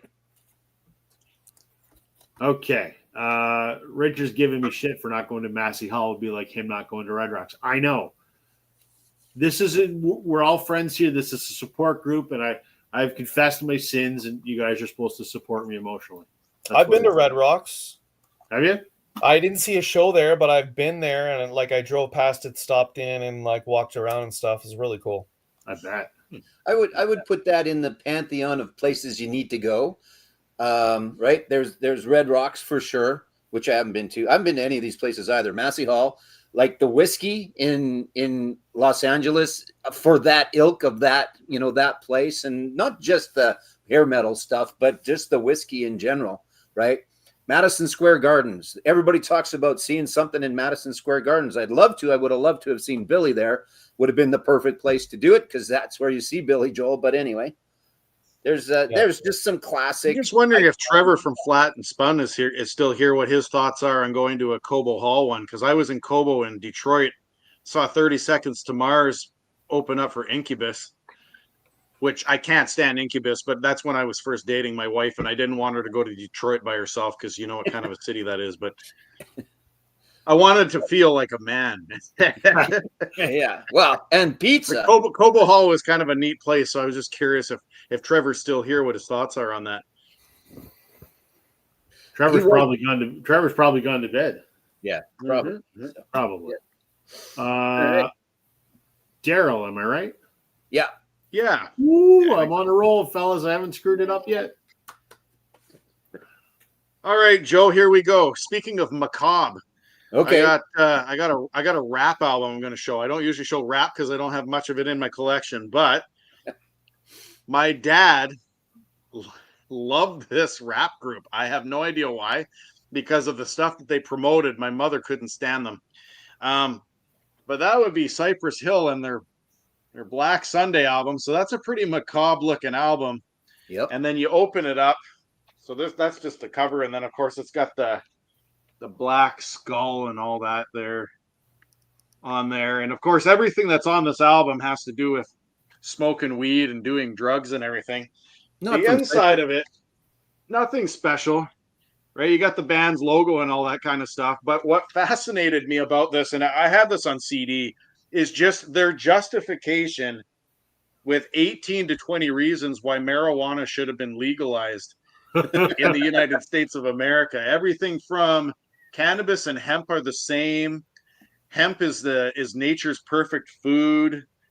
In 1988, the DEA's own administration law judge concluded that marijuana is a safe drug. So they basically advertised to teenagers that were listening to this stuff why weed should be legalized using a gatefold. So I thought it was funny. I bought it because I do like it, but I can't play it around my kids. I just cannot justify playing that, even though my parents played it around me. I don't know what it is. It's not that I have anything against it. It's legal. I just don't really want my kids listening to music about weed for 12 or 14 tracks. There you go. What year is that album, Daryl? I think this is a repress. Like I think it's 93. Oh yeah, okay. Yeah, it's 1993. Okay, wow. Yeah. A few years early, and then Colorado figured it out. Hey, we can tax this shit and make millions and billions of dollars. Yep. Kind of like our government did here as well. Oh yeah, federally. Correct. Sam's tuning in. How you doing, buddy? Hey, Hey, Sam. Sam. Another newly married man. Not that not that Chris is newly married, but yeah, first year. Your first 5 years, you're newly married still, right? 5, 3? I don't know. I'll take it. We'll go 2 in your newlywed. Sure. 2? Yeah. Okay. Let's go 2. Cool. All right. So this on the outside is fairly tame. It's the fun stuff on the inside that gets you in the end. And this is a very beat up copy of this album. I have another version of it. It's not the gatefold version, though. I think maybe this is the US copy. I'm not sure. But anyway, so it's ZZ Top, ZZ Top, Tres Hombres. But the interesting, cool part is the inside and the Tex-Mex meal. I don't know if this was pre-album, if this was before the concerts, but you've got tortillas down here. Then you got a bunch of enchiladas. You've got some beer. You got some corn. I'm not sure what's exactly in there. That's probably completely legal moonshine in there. I'm not sure. All the cheese, and then you get the sexy south of the border lady in her shirt there going on. So is that a nipple, Joe? What's that? Is that a nipple I see? Yeah, it is. Yeah, good catch. Not that you were looking. Not that you were looking. I've got a knack for spotting them. Yeah. Beach's new album cover. I was going to try and promote it at the store today. Hey, buy your Beach's album cover, but there's a nipple on that too. So I didn't feel it appropriate. Not that I give a rat's ass, but the store is not just record store anyway. That's where you put the price tag. Yeah, exactly. That's right. But yeah, ZZ Top. I'm not sure where the concept came up with. I had it written down. Bill Narum took the picture. So again, I'm not sure if that is pre-recording, post-recording, but it's got the beer, it's got the lemons and the limes. I think it's probably tequila in the big jug. I think that's probably tequila and beer. So there you go, a little ZZ Top and Tres Hombres. I can't say ZZ Top. I said Z99 is our local radio station, but I can't say ZZ Top. It's just weird. No, yeah, that's wrong. Yeah. Okay, is it my turn now? Eh? It is. All right. I haven't decided what I'm going to show next. Well, shit. Okay. All right, let's do this one. We're going to do a soundtrack. How about that? And no, it's not Grease 2, Joe, so don't get excited. Dang. I would show it, but it's not a gatefold. Yeah. Grease 1 is, though. Grease 1's shit. I know, but it's shit. It doesn't have Michelle Pfeiffer singing Cool Rider, so I don't give a crap. I know. All right, so we're going to do That Thing You Do, the Tom Hanks movie about a one-hit wonder band called The Wonders. Fantastic movie. I've probably seen it 100 times. It's absolutely phenomenal. So the movie came out in 1996, but it wasn't until 2023 that they put the soundtrack on vinyl, which is crazy. I had it on CD, and I played the soundtrack thousands of times. And on the inside is Captain Geach and the Shrimp Shack Shooters. If you've seen the movie, have you guys seen the movie? Oh yeah, no. I don't think I have. That's a great movie. So the Wonders are a band from Erie, Pennsylvania. They get discovered, and they have one song that gets on the radio, or whatever, and they go to Hollywood to try and become famous musicians. And one of the things they do when they get to Hollywood is they go and they star in one of those surf movies, that all those cheesy surf movies that you see, and that's them in the sailor suits right here. And the lead singer's all pissed off because he's like, "We have a #1 record. We shouldn't be here." And Lenny, the guitar player, goes, "We're not the Wonders right now. We're Captain Geach and the Shrimp Shack Shooters." This is just a funny scene in the movie. What a great that's good gatefold. Yeah. And to someone who hasn't seen the movie, you look at this, you go, "What the hell does that have to do with that?" So, one of my favorite movies. I love it. I have a question. Yeah. So, am I the only one that is a little weirded out by the fact that I really think Liv Tyler is a really good-looking woman, but she does look a lot like her dad? Like, is there some kind of controversy there? No, that's okay. That's okay? That's okay. Okay. That vinyl too, by the way. Yeah, nice. Yeah, it just bothers me a little bit because she looks a lot like her dad, but I think she's a very good-looking woman as well. So, okay. That's not just me. Well, and Steven Tyler is kind of a scary-looking old lady. So yeah, he is. He's somebody's grandma now. Yeah, exactly. Yeah. If you haven't seen this movie, it's a great, mindless sort of comedy, whatever. It's good. Yeah, Tom. Yeah, it's great. It's exactly what you want out of it. I found anyway. So written, directed, and starred in by Tom Hanks. And then the song "That Thing You Do," written by Adam Schlesinger, if I pronounce that right, from Fountains of Wayne, who died during COVID. So, yep. Yeah. Okay. Chris. All right. So, I have so many.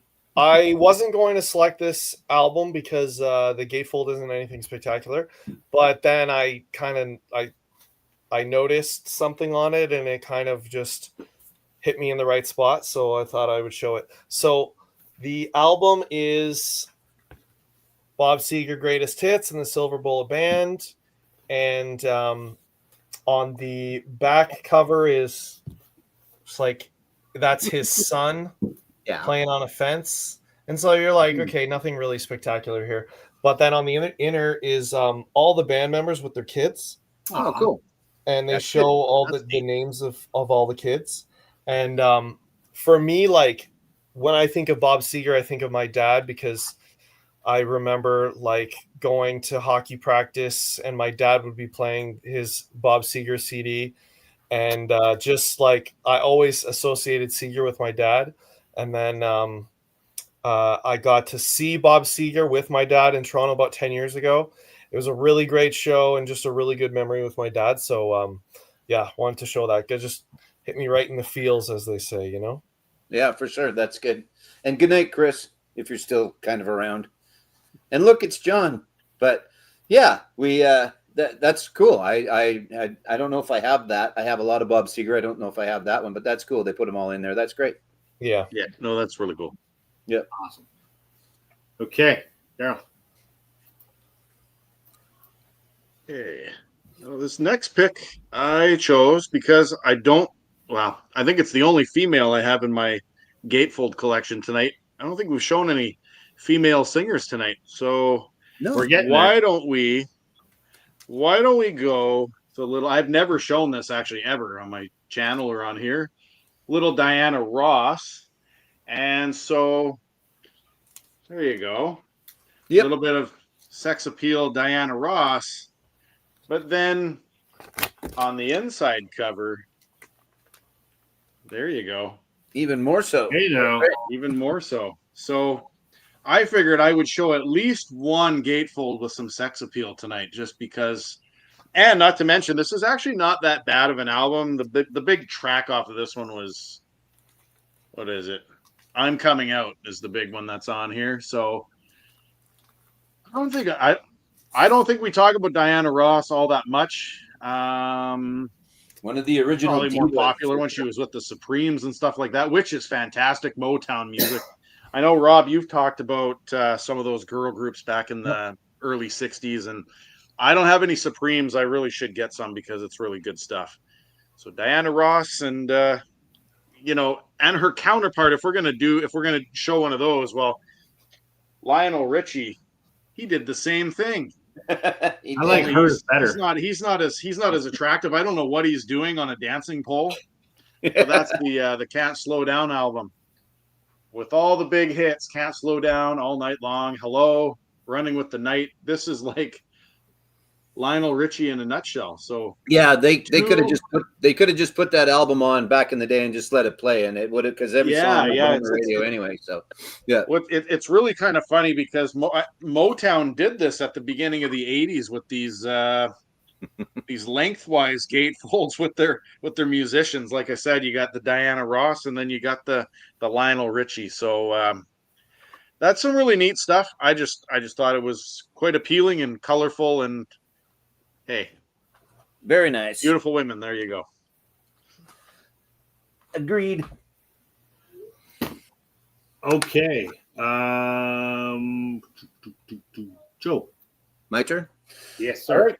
Took us a while to get to this. I thought we might get to this a little earlier, but it is the Beastie Boys in this one. Not to be confused with the other album that looks a lot like this, which was who was it? Was it Eminem did his version of this? I can't remember. There was another album cover that was like this, but there you go. Oh no, not that. Right. Well, it depends, I guess, which way you want to go. But there's that, and then there's the Boys back in the day, back at the start, and just pretty interesting, fairly cool album art. I don't know if anybody here watches Pawn Stars. Anybody watch Pawn Stars? They had an episode. It's been a little while since I've seen it.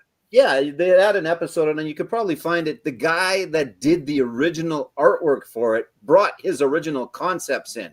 They were a little bit different. So, like I said, if you can seek it out, because I know Pawn Stars put a bunch of stuff up on YouTube in the last little while. But thank you, Curtis. Appreciate that. Yes, clarifying it was Eminem, and I think I have it over there somewhere.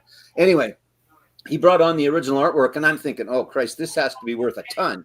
It wasn't. I'm not sure why, because it was the original concept art, which was very close, but a little bit different. But anyway, pretty cool stuff and fairly iconic album cover and a great album as well. So there you go. Yeah. The Beastie Boys, two of which are still with us, and one is no longer, which is because it'd be pretty cool.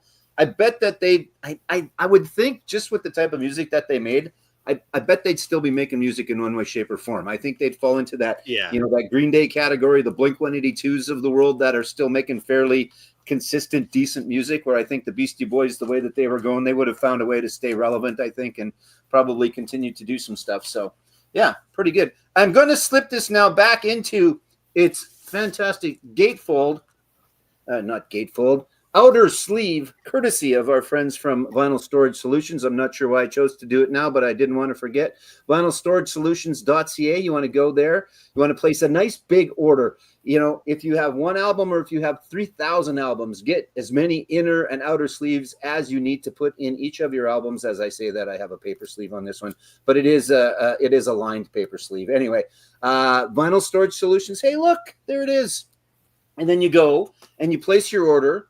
And the shipping is actually pretty close to free right now. They've got some deal on, but you want to use the promo code Northern10 because that will get you an extra 10% off of your order. So fantastic product, free or darn close shipping, good Canadian kids, and use use Northern10 as your promo code and get an extra 10% off of vinylstoragesolutions.ca. Done. There we go. It's like you're playing it that way, Joe. Yeah, I'm not sure why I did it on that one, but I figured as I was slipping her back in its sleeve, why not? It is good stuff. It is good stuff, people. Just go and buy your inner sleeves from them. There you go. Mm-hmm. Yeah. And your outer sleeves and your picture disc sleeves and whatever other sleeve you want. Exactly. They can out. Okay, I'm going to show it too for quick because it's related, the live albums, and it's the same venue. How about that? So Oasis live at Nebworth. I'm going to call this a super gatefold. They open up this way. Whoa, And then they open up this way. And this is them on the stage in Nebworth in 1996. Good live record. I like it. And we'll show this one. This looks like it should go this way, but it actually does go this way. This is Liam Gallagher live at Nebworth in 2022. And it also has a very cool looking gatefold. There's a shot of going the opposite way of the audience to the stage. So you see Liam on the video screen here and then the stage setup and fireworks going off and two very cool gatefolds from Nebworth. Agreed. So the first time they set up his mic, was it broken and it was just a little too tall and then he just went for it and stayed that way? Is there a story to that, or has he ever said anything? Why it's like that? Just the way it is. No idea. That's just the way it is. That's the way it is. That's a Bruce Hornsby song, isn't it? I think so. The way it is. Yes, it is. It's a great song. Yeah, it is a great song. All right. All right. Back to you, sir, Chris. I just a heads up. I have about 12 albums left to go here. Well, I don't think we're going to do 12 more turns. I know. We'll do a couple more and then a speed round. How's that? Yeah, exactly. All right, Chris, there you go. So this is an example of maybe like an excessive gatefold. I think I'm the first one to show tonight triple gatefold. This is a triple gatefold, although it's not a triple album. It's a 2 LP, but I don't know. It's like I don't really have a problem with it, but just as I was pulling it out, I was looking and saying, well, this is a little excessive. Like they didn't really need all of this. So this is the Raconteurs, Consolers of the Lonely. One of my favorite albums. I love this one. This is from I don't know, like 2011 maybe, something like that. And yeah, it opens up triple out like this. Nothing particularly special on the inside, but there is actually some, what are they, like little cards for each band member, I think it is, that comes with it. Every band member has their own picture. All of them. Anyways, it's just an example of I don't know. It's a lot of cardboard. It's a lot of cardboard. Jack White likes to put thought into his stuff, right? Like it's not just put it out there. Yeah. Yes, he does. But yeah, anyways. Souls of the Lonely. Very cool. Nice. That's a neat cover. Yeah, I it's don't, cool. I don't know if I even own a triple gatefold. I've got a couple. I'll have to check one of these days. I almost pulled a Matt Mays triple, but I decided not to. I know. Do you have the live album? With Love from Burnside? I do not. Oh, I'm still working on getting my finalizing my Matt Mays collection. Oh, okay. Yeah. You can skip Dog City because it sucks, but yeah, that'll be like, if I get it, that'll be the last one to get. Yeah, for sure. Try and find the live record. It's incredible. Yeah. So good. So good. It's a question of whether I'm going to order on Bandcamp, and I was actually looking just like last week of ordering a bunch of them, but it was $30 shipping, like either way, and I'm like, that's a record in and of itself, right? It's expensive. Mm-hmm. Yeah. I pre-ordered it back in the day when it came out because I'm a sucker. So. I know that I can find it. Like, I think if I'm in, like, my store up here doesn't carry any Matt Mays. I've never seen it in a store ever. When the live record. Well, Rob, not the live one, but Rob, remember when we went, you and me and Brian, we were doing our VC meetup. I bought Terminal Romance during that trip, and I saw there were a couple other Matt Mays there at the store. I see the studio albums, and I see Once Upon a Time and Twice Upon a Hell of a Time, but I've never seen the live record. Yeah. So. Okay, Daryl. All right. So I don't think that there's a genre that screams gatefold more than 1970s prog rock. If Alex from Beer and Vinyl was still here, he might still be, I'm not sure, but there's like this band that I'm going to show, for example. I think every single album that I own by them, except for one of the later ones, which is complete shit, is a gatefold of some kind. This one's almost like I don't want to call it an optical illusion, but it kind of is. So Emerson, Lake and Palmer, I've talked about them before. This is the Brain Salad Surgery album, and I don't want to call this a triple gatefold because I don't think it's triple gatefold, but you got the skull and whatever it is, but then when you open it up, right, it becomes a completely different picture. Yep. On the inside. So you've got the skull, which is the face, and then it just becomes this. And Emerson, Lake and Palmer, like I said, I mean, almost every album that I own by them is a gatefold. This one's kind of neat. It looks like that lock and key system. But if you want like really proggy stuff, if you're not into proggy, Emerson, Lake and Palmer with Lucky Man and stuff like that, it's not on this album, but really good stuff. And I think, how does this? Oh yeah, and of course, because they did this, you can actually access the record out of either side of the gatefold. So I could take the record out of this side or this side. It slips and slides in both sides, which is kind of unique, I guess. It's different. It comes with the poster, which has the same thing on it, but. Speaking of the most boring backsides of album covers, though, I would say this one meets that standard. It's a pretty boring backside with a pretty fantastic front cover. So, yeah, I think prog rock, and if we look at even proggy bands of today and stuff, they've got gatefolds and just crazy stuff that's going on there. So, I like Emerson, Lake and Palmer. It's not going to be for everyone, but I saw them live in concert. My first concert ever. Wow. That's an interesting first concert. Yeah, I went with my mom and dad when I was about 10 or 12 years old. It was at what's the name of that place? It was in Quebec City. We were visiting family, and I remember sitting there, and there was a Hell's Angels bikers in front of me and my dad just smoking weed, and I was like choking to death. I was like 10 or 12 years old, and my dad's just sitting there going, I'm not going to say anything to them because what are you going to say to them, right? But that was my first concert ever, watching ELP and Lucky Man in Quebec City. Pretty cool. That would have been good. Yeah. That I thought as soon as we decided we were doing this, that's what I thought. And I went to go grab it. I don't have it. I thought I for sure had that because yeah, that's an iconic album cover for sure. So definitely.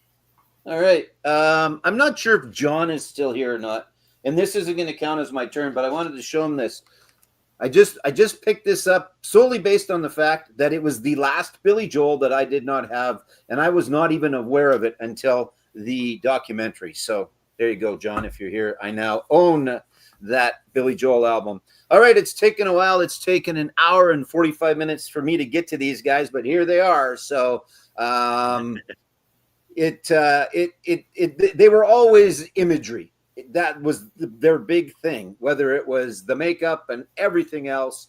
But of course, there's the inside, and that's what drew me to them, right? That's what drew me to them. That's what still kind of draws me to them, although I'm not going to see them live anymore. But it's all that cool stuff. And then after that, all of the other bands that were of that ilk, and I love Pyro, and I love all of that. And then, of course, there's the back. There's Gene with all the blood bullshit going on, and Paul looking all somber and sexy like he's supposed to, and Ace and Peter gone out of their minds, I'm sure. But I mean, this is the iconic picture of the Alive 2 tour, all the flames, all the pyro, and that was just a quarter of one song of pyro at the last show. So they did not disappoint on the last tour, but there you go. It took me a while, but I had to get to that one because that's, again, if you're going to talk about Kiss, that's a big part of them, and they always had that stuff going on their albums. But that's probably the greatest shot of the stage, anyway. All right. Yeah. Me and Richard, I've got my compadre and kissed him. He's as long as Richard's here. So you said Billy Joel and John appeared. So John was here. Yeah. So I haven't had a chance to listen to it yet, John, but I did pick it up. For those that don't know, this is Billy Joel's last full-length album. It's his songs by a gentleman. I'm going to screw his name up, but it's classical, and it's composed by Billy. So Fantasies and Delusions. I'm looking forward to listening to that. So, yeah. I go from Kiss to Billy Joel's classical album. That's my collection in a nutshell right there, I guess. So something like that. There you go. Okay. My turn again. What the heck am I going to show? What am I going to show? Let's show.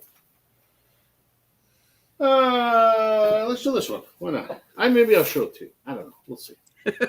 We talked about this fella earlier, Bruce. Love this record I just discovered a little while ago. But what I love about this, I mean, it's a simple gatefold. It's just him standing out in the snow. Some lyrics and stuff there, but I just think he did an absolutely bang up job of the packaging of this.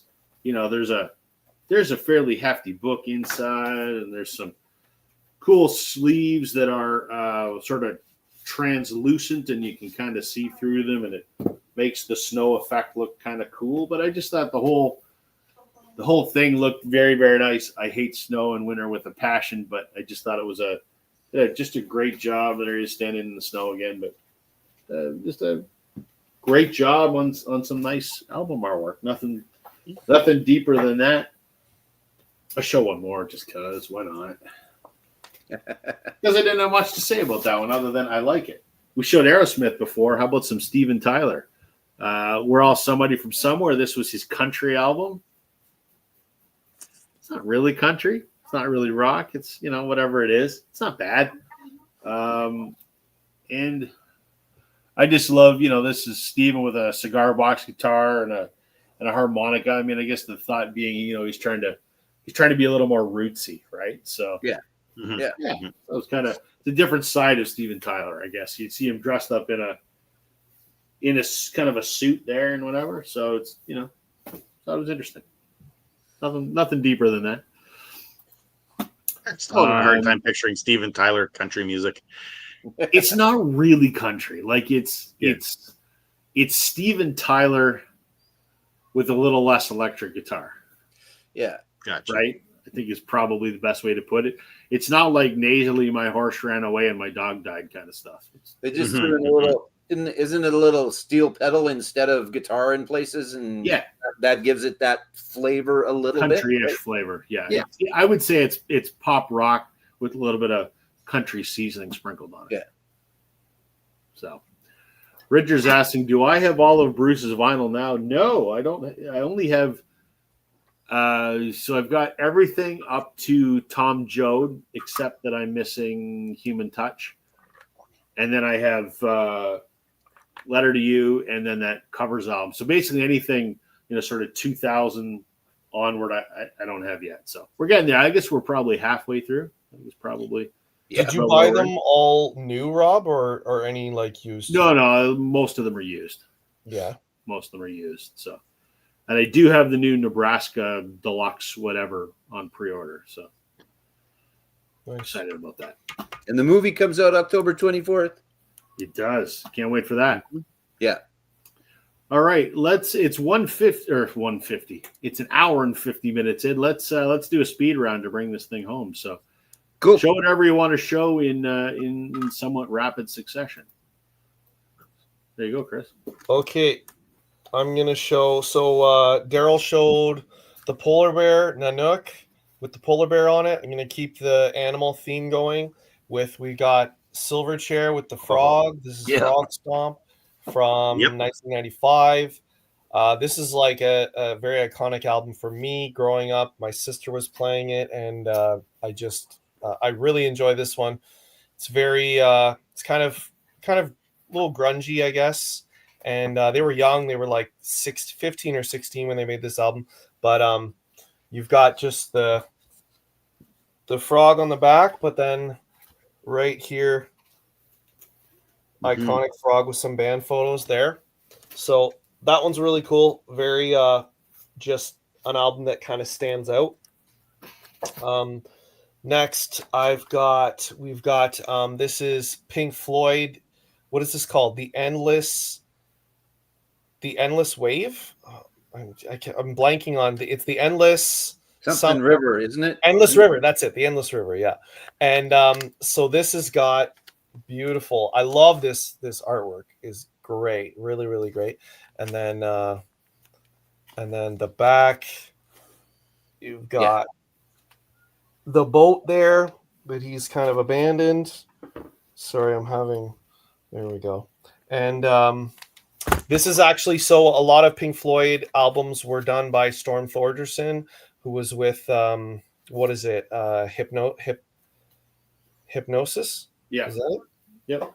And Storm Thorgerson had passed away at this point. So this is a different artist who provided this gatefold art. But I think that one's really, really nice.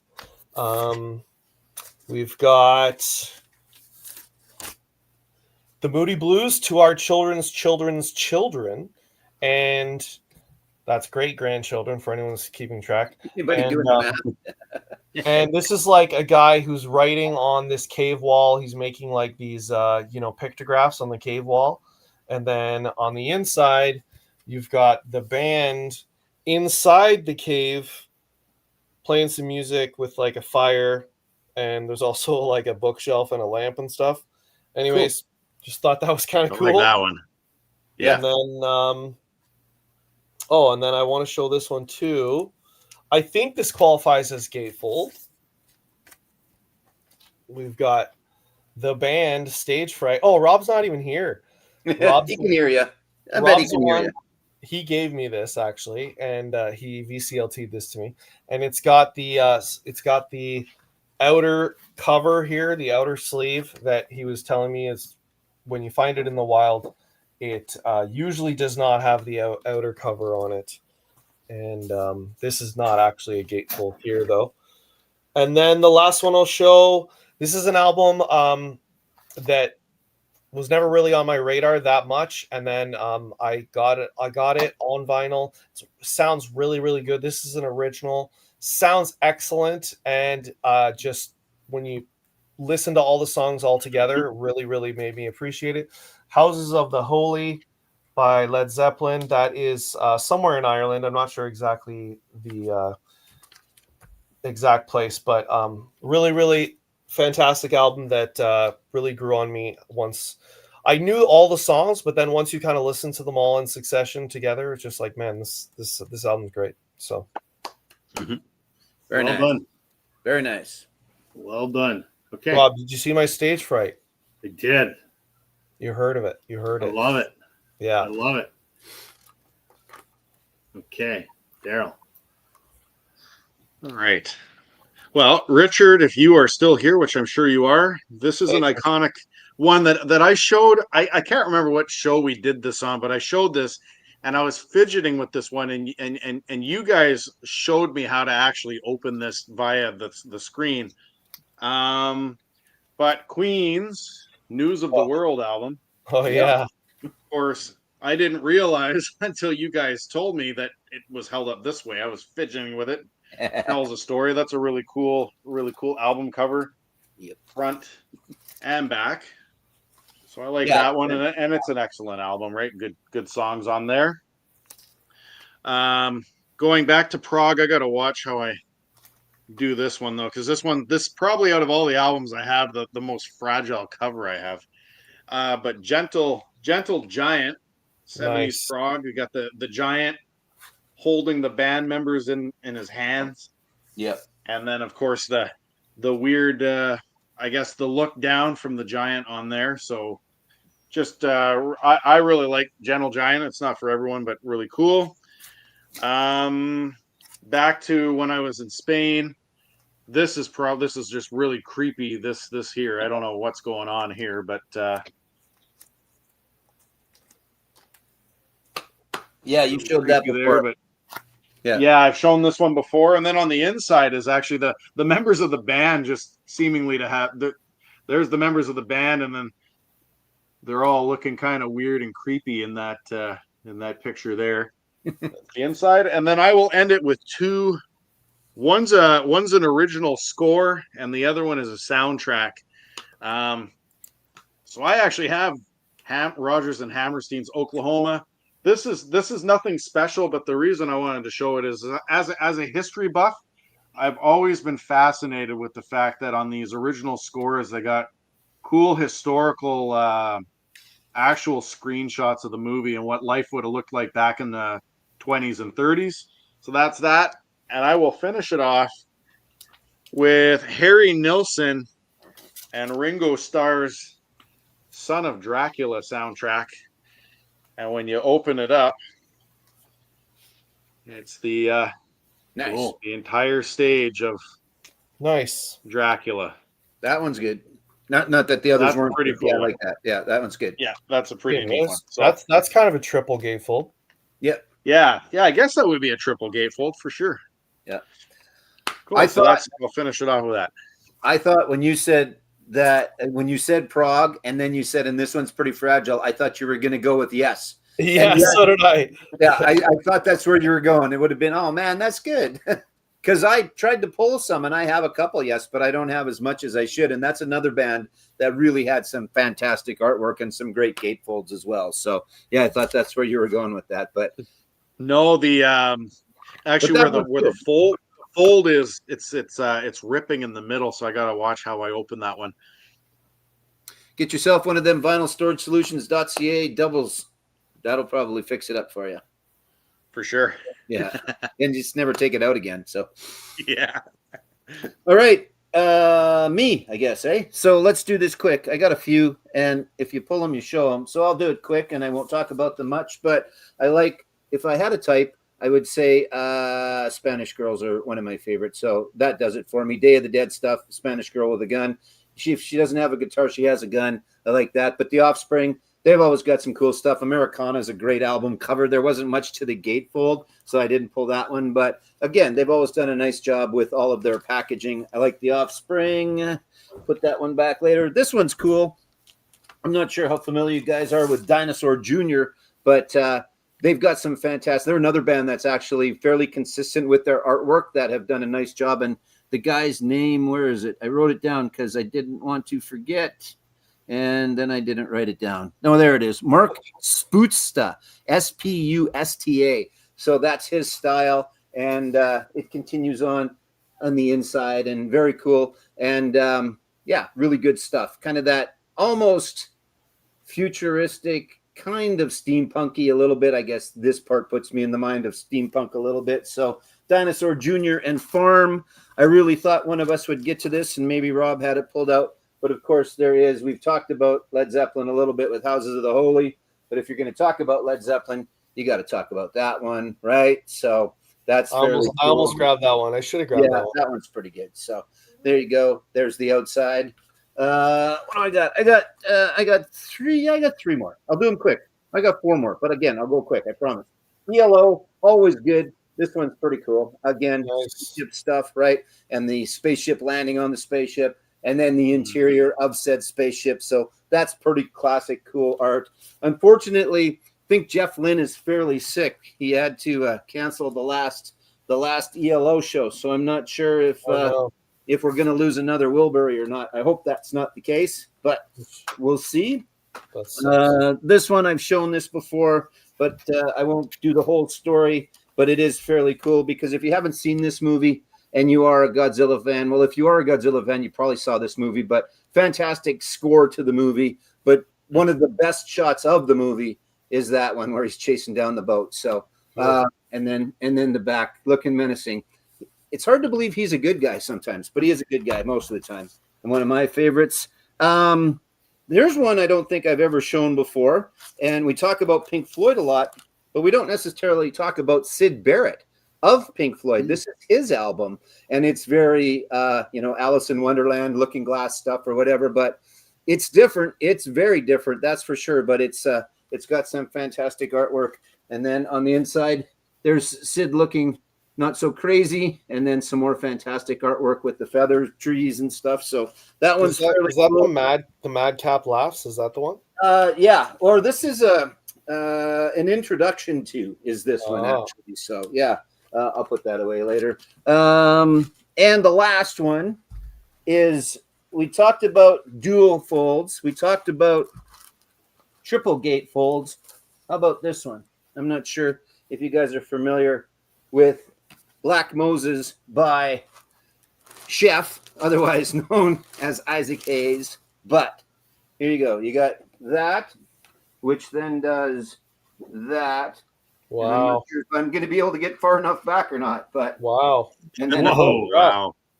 So it's the whole 9 yards. And they weren't all this cover, but and it's not crazy hard to find, but yeah, I mean, I'm a bit of an Isaac Hayes fan, not a huge Isaac Hayes fan, but if you come across this album, you gotta pick it up just for that purpose, right? And I'm not exactly sure how to put it back together, but there's Chef, his old self. So there you go. Nice. I'll end with the quintuple cover. Would that be a quint? I guess one full body cover. Sure, something like that. Yeah, something like that. Yeah. For those that care, the Rays beat the Jays 2-1, which sucks. No. Yep. And New York is beating Minnesota 7-5 in the 8th. Well, we have to give them a false sense of hope. Yeah, we don't want to win them all. We want to win in the playoffs. So. Exactly. And real quick, I even used my vinyl storage solution bag that the bags come in, that the sleeves come in, because that's the only thing that'll hold this. So I'm sure there's others, but anyway. All right, I got 4 here. You're up, dude. All right. Doll Revolution, which was the reunion album by the Bengals. There you go. I only show this because Susanna Hoffs, my fantasy wife, has never looked better. Ooh. Did you actually have like a fantasy wedding? Was there a reception in the whole 9 yards, or? There was a fantasy something, Joe. just asking for a friend. There was a fantasy something. This incredible album by Grace Potter and the Nocturnals. It's them, kind of, they're sort of a 70s inspired rock, were a 70s inspired rock band, kind of hanging out in front of a venue. And then on the inside, woo, there they are. They're, I guess, walking out to play the show or whatever. I just thought it was a cool sort of visual aesthetic. One of my favorite bands that sadly is no more. What's inside this one here? Why did I plus? Oh, yeah. So this is the Sadies from Toronto. Great Cosmic Cowboys, I guess would be the best way to describe it. This is their 2017 album, Northern Lights. Kind of a cool picture with the Northern Lights on the front. There's the Northern Lights inside, and I don't know what island that is a picture of, but it's a picture of something. Does it say here? No, it doesn't say. I don't know. This is signed by the band. I've met them many times. The biggest signature there, Travis Good. He unfortunately passed away a couple years ago, so thankful to have that. And the last one that I'm going to end with, we're going to call this a gatefold because it kind of is. Sixto Rodriguez, Coming From Reality, his second album, the one no one listens to because everyone listens to Cold Fact. And this is kind of a gatefold. It's got him sitting on the step there. But then when you open it up, it's kind of like, it's like a gatefold kind of cutout. And there's a picture and there's a weird sort of drawing of him that you don't really notice when you're looking at him sitting on the step. And there he is. And the record actually comes from the inside here. So kind of a neat sort of gatefold. So here's my hope for this episode, is that when someone asks their friend, why are you into vinyl? They can go, here, watch this. Because this artwork that we talked about tonight, and we just showed a few, and obviously we showed the double ups, right? Is that they go, that's part of why. We point to us and go, that's part of why. Because like the passion that we talk about, just the artwork on these albums, it's right. Crazy. Yeah. I gotta address Rich's comment here. He goes, ladies and gentlemen, the Bengals is my favorite by far. How about this, Rich? I have this autographed by the original lineup of the band, all four of them, including Annette. So there you go. There you go. I have many Bengals autographs, but I like this one the most. But it is a huge part, right? I mean, people ask, well, what do you listen to that for? But there's so many obvious streaming, blah, blah, blah. Well, a big part of it is. And yeah, I am that much of a knob, nerd, whatever you want to call it. I sit down and I look at all this stuff when I'm listening to the album. I don't put the album on. I still, every once in a while, I mean, if it's, the second time, third time, fourth time around, I might not have a look at it. But some of the artwork, and obviously, we showed some books that came along with it, all that kind of stuff. It's just insane how great and how much people put thought into it. And they still are. Like, Rob, you never showed any Taylor stuff, right? And I think that, people rag on her for all the different color variants and things like that, but they're still putting thought and they're still putting effort into these albums and into this art packages, right? So, well, since you mention it, here's Tortured Poets Department. Yeah, she's got a lot of great packaging for albums, and yes, the variants and shit get out of control. But this was the standard edition, I guess. It's got an embossed photo, but the cover is matte on the outside, so they got a UV treat that. Then you open it up, and there's a letter here.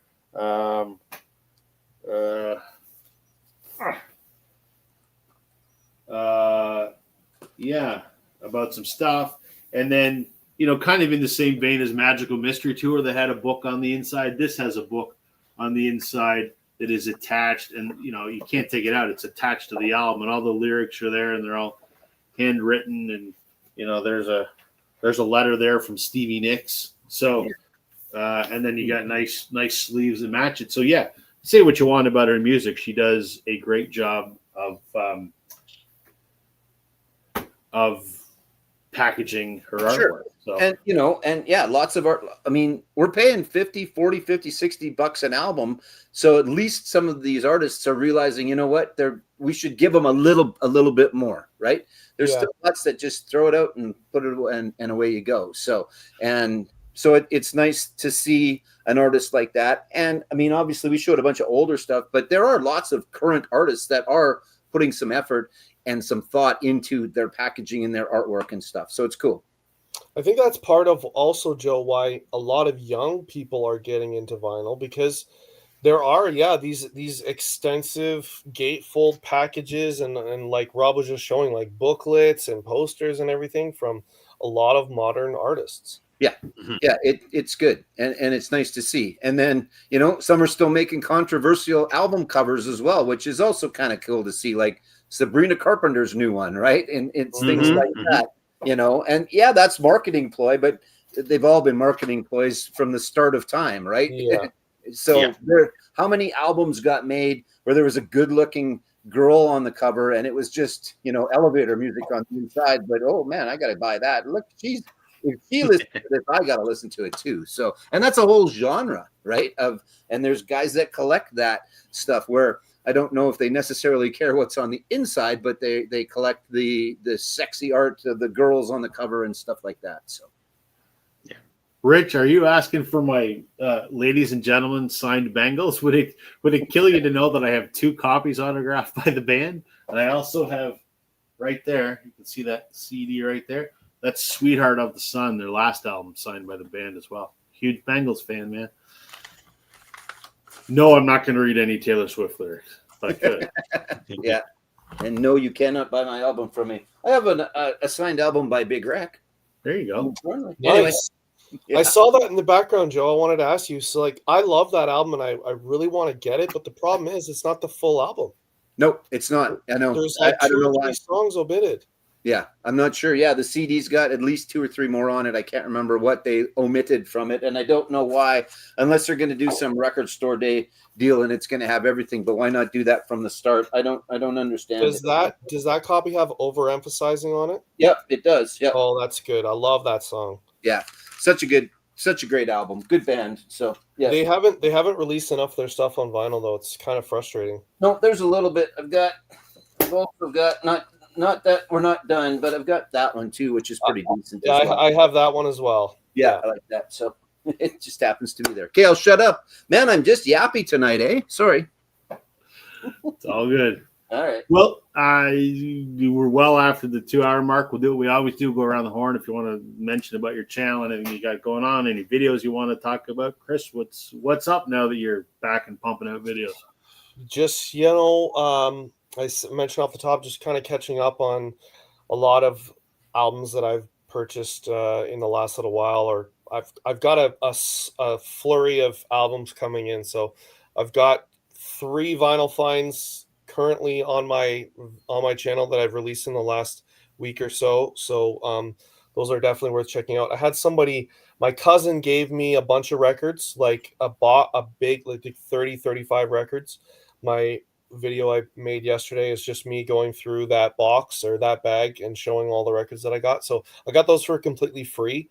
So that was really cool. And I got to plug a couple holes in my collection that I needed. And so there's some really good stuff in there as well. So that one's worth checking out. Your video was really good, and I think we all have mentioned it maybe before. We commented in the comments of ways to justify buying albums. It was a great video. So for those thanks. that haven't seen that one, go and watch. And I'll give you 2 new ones. Go and announce for football games, and the money that you earn from football games buys you albums. Or what was the other thing I did? There's something else that I did. I can't remember. But yeah, it's good. We all justify the way we buy them, right? Yeah. So it was great. It was a very good video. I really enjoyed that one. I appreciate that. Yeah. Cool.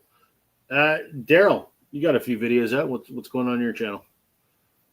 Yeah. So last week I did my Juno video. I'll have to do part 2 at some point, which will be the 80s. And then I did the thread response for Richard. So I shouted out a whole pile of people. I always find it hard.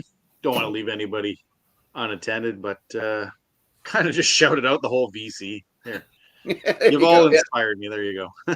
Shout out to and everyone. then I've got a whole pile of ideas on my phone. It's just to find the time to do them. I'm kind of on the flip side of your situation, Rob, where I have a whole pile of ideas. I just don't have any time. Yeah. Hey, I'm hoping my well dries up, but who knows? What's going on at the store, Joe?